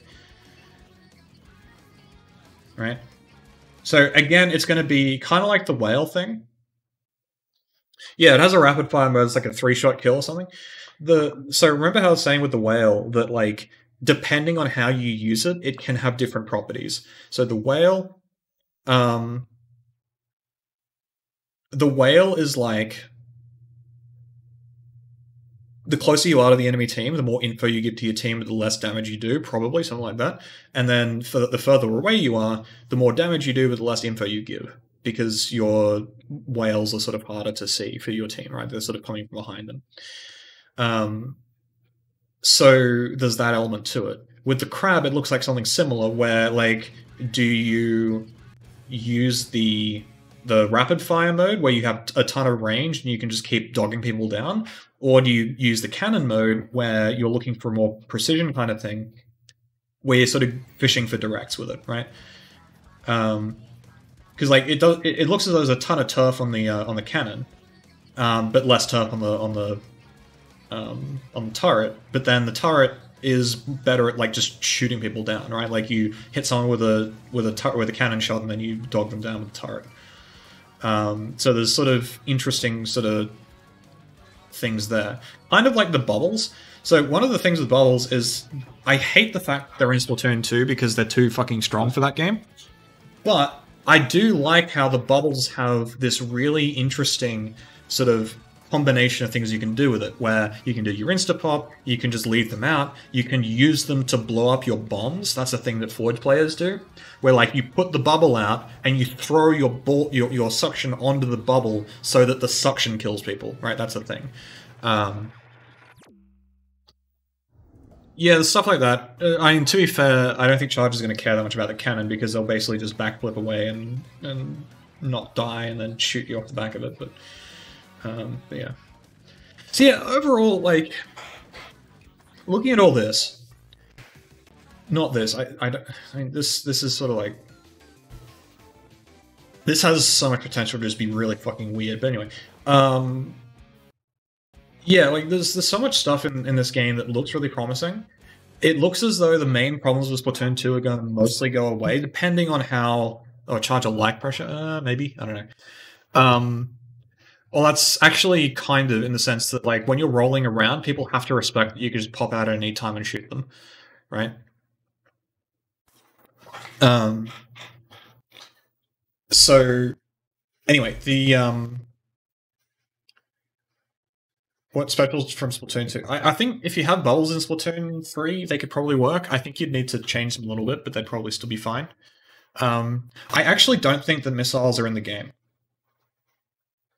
I know we saw missiles in the first trailer, but I maintain that that first trailer was, we need to announce Splatoon 3 because the rest of our fucking game lineup is fucked. Yeah, but the OLED one was the same play session as the first trailer. Like, the OLED trailer doesn't mean anything. It's literally just different angles of the first trailer. Right? Like, imagine, like, what they're doing when they make these trailers is they just all hop into a game session and they just record it. Right? And then they just put clips together.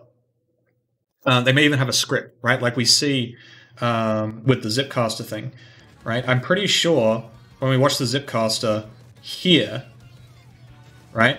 I'm pretty sure the Zipcaster just landed on, like, the edge, right? And this is, like, the third fucking time we've seen this clip. But this time, the Zipcaster hit the edge of the wall instead of the, like, this part, instead of this part, right? This is, like, the same... This is the same script in a different game, right? Yeah, Ice Kid, that's basically what I'm getting at. I don't think that I think they would have confirmed missiles if they were actually in. And I think what they've actually done is the first trailer is basically just take Splatoon 2 and put it on a Splatoon 3 map with the new mechanic, right? And then that's all we do. That's the trailer, right? We're just showing them Splatoon. Like, it's Splatoon. Like, what the fuck else do you need? Okay, Splatoon 3 is announced. Congratulations, we have a teaser. Then this is they've actually started to implement Splatoon 3 properly, where we see placeholder stuff like the inkjet marker, which is actually the Zipcaster recall. We see that missiles... I don't think we saw missiles at all in this trailer, which means, like, if you're talking... Like, they probably just didn't have any specials to put into the trailer, so they just had missiles. Missiles were not front and center in the trailer. They just had them in the game because they just copy-pasted shit from Splatoon 2. It's like, look, reuse assets, make a fucking trailer. Easy, right? Like, it's pre-alpha footage. That's what pre-alpha footage is. There is no reason to expect that missiles are actually still in the game. But if they are in the game, then it's like, okay, but they've probably changed them, you know? Right, Wiltsy, exactly. Just like the fucking E-liter just poking out the thing. The E-liter wasn't featured, you know? Yeah. Right, and exactly. The crab was a fucking sub in the first trailer. Hang on, let me bring that back up again. Let me bring that back up again.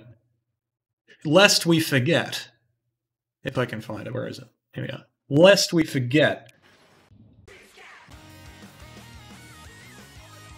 This was the crab.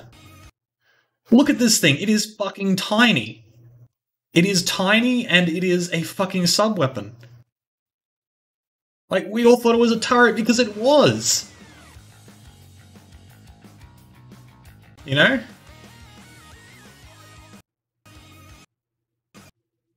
Like, there's nobody here. Look at the size of the platform it's standing on. Like, and then it just moves like a crab.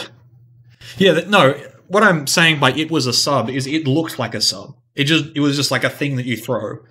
Right? Like how fucking, I don't know, what's it in Splatoon 2? Like the hammer throw is a sub, right? Same shit. And like just the footage in general is just like so fucking jank. And like this is the whale special, and the whale special is like fixed to a position instead of hovering around people. Like so much shit has changed here. All they have done is just shown off a bit of pre-release, like just devs fucking around playtesting as a trailer. Hold up. We're holding. Is it? Yeah. If you see how there's a nozzle on it, and then when you shoot, it pops off. That's another thing, actually. I was actually going to talk about that. We're talking about the Splatoon trailer, and it's just like, fucking, I keep forgetting to talk about the specials. Actually, oh, I know why. It's because the Inkzooka wasn't really in this one. I need to bring up a tweet. Oh,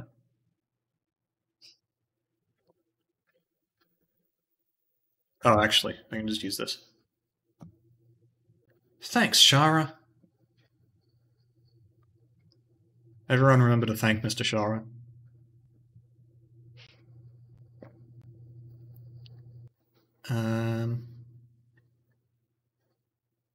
This thing.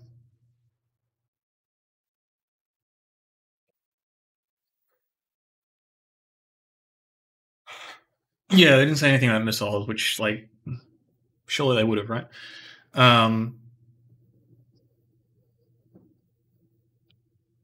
Okay.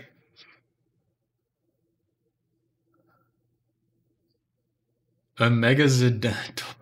What? Oh, jeez. Okay, so let's look at this thing. How the fuck does this special work? Are you gonna need to hit 2 of these to kill somebody? Like 2 shockwaves or 2 thingos? And then, like, what's the point of the third? And what happens if you direct? Like, why you only get 3 shots? Like, this special is so fucking weird to me.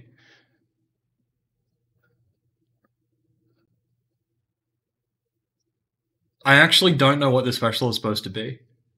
Like, what it's supposed to do. This is like...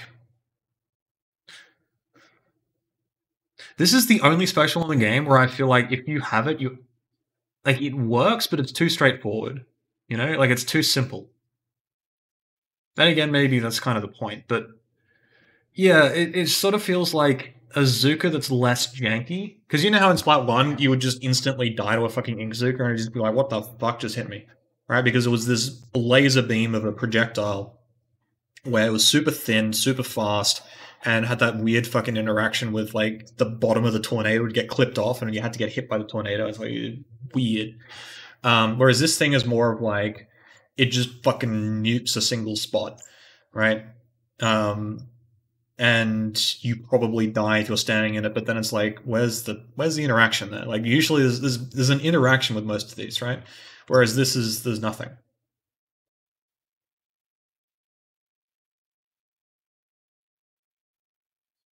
Yeah, because people would like activate Inkseeker and instantly shoot the first shot, and you would just instantly explode and be like, "What the fuck just happened?" Yeah, Keta. So like, if they made it so you could rocket jump with this thing, that would be fucking sick. Not that like then they would have to add in a recall so break the maps. But yeah, it was no, it was just latency high skip.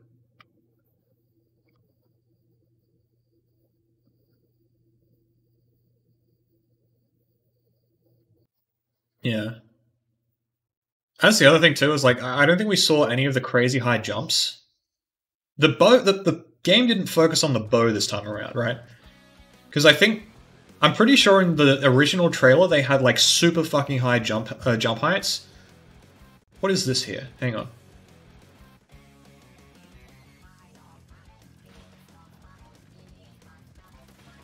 Thought I just saw like a clip of somebody jumping really high. Market Gardener, is that a TF2 thing? Like this barricade looks like it wouldn't be jumpable in Splatoon 2.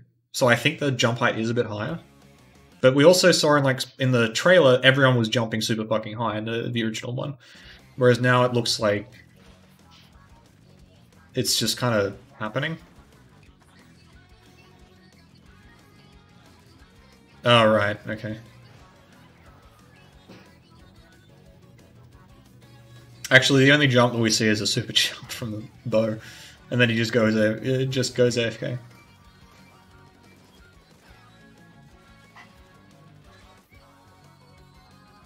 Yeah, but I mean that's just going to make things really hard to balance and design. When you make weapons, like when you balance weapons, you don't want a situation where there's just this arbitrary threshold of when a weapon is good or bad, right? So let's say every weapon has a different jump height, and a map has a jump that you can only make with certain weapons, right? Suddenly, you just immediately and arbitrarily do not get to use those weapons on that map, or you shouldn't, right? Like there's an immediate, just arbitrary reason that has nothing to do with gameplay. It's just purely fucking parametric, right? Bring back all the weapons bad idea. I don't think so. I think so. This is a thing that happened in Splatoon 2 was when they brought back all of the weapons, and they did the whole like Sheldon's picks and Kenza weapons and all that. They were never going to do Kenza weapons and Sheldon's picks. The only reason they did is because they designed themselves into a corner with their original kit selections. Right, all of the Kenza and Sheldon's weapons were designed to make up for the fact that the game felt like shit. So it was kind of like a band-aid, right?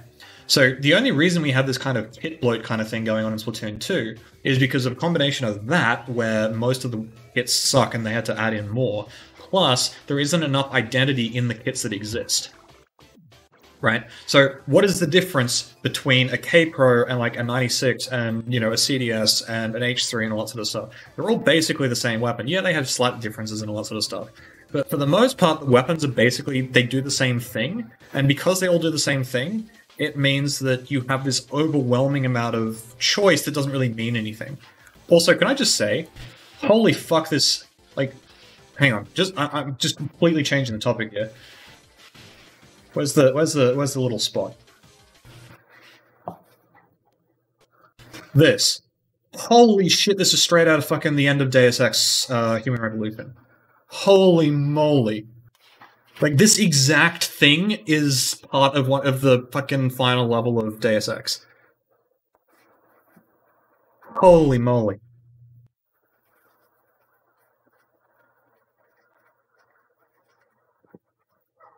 Yeah, I do hope that they like this just like gives off more like Octo expansion vibes, so I'm definitely hoping it's cool. But I don't know if we're going to space necessarily, but maybe. Then again, this is Splatoon, so we're probably gonna have a fucking calamari incantation in space or some shit. Moon expansion. Splatoon 3 and Walker. Fucking shit.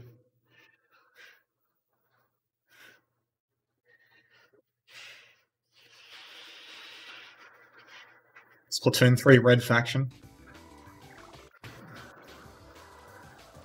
Maybe that's... Oh no, don't tell me. Hang on. Reduce gravity? Why would they fuck with the jump heights? Why would they fuck with the jump heights in the first trailer?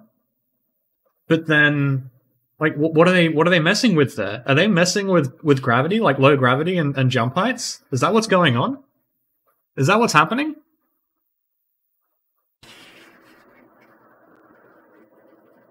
Is there going to be a moon level? Are they going to put moon levels in fucking... Is that going to be the new Shifty Station? Fucking... Every Splatfest is just this one fucking level that has high gravity, or low gravity?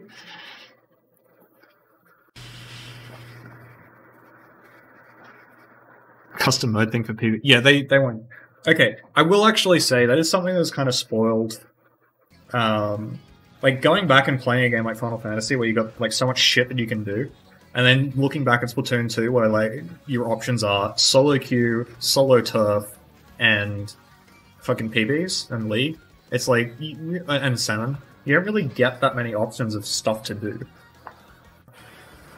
And it really fucking sucks because, like, yeah, you look at Halo or whatever, where there's just 10 million different settings for PvPs. Or even COD. Like, it took a while for COD to catch up, but COD has a million fucking settings in PvPs too.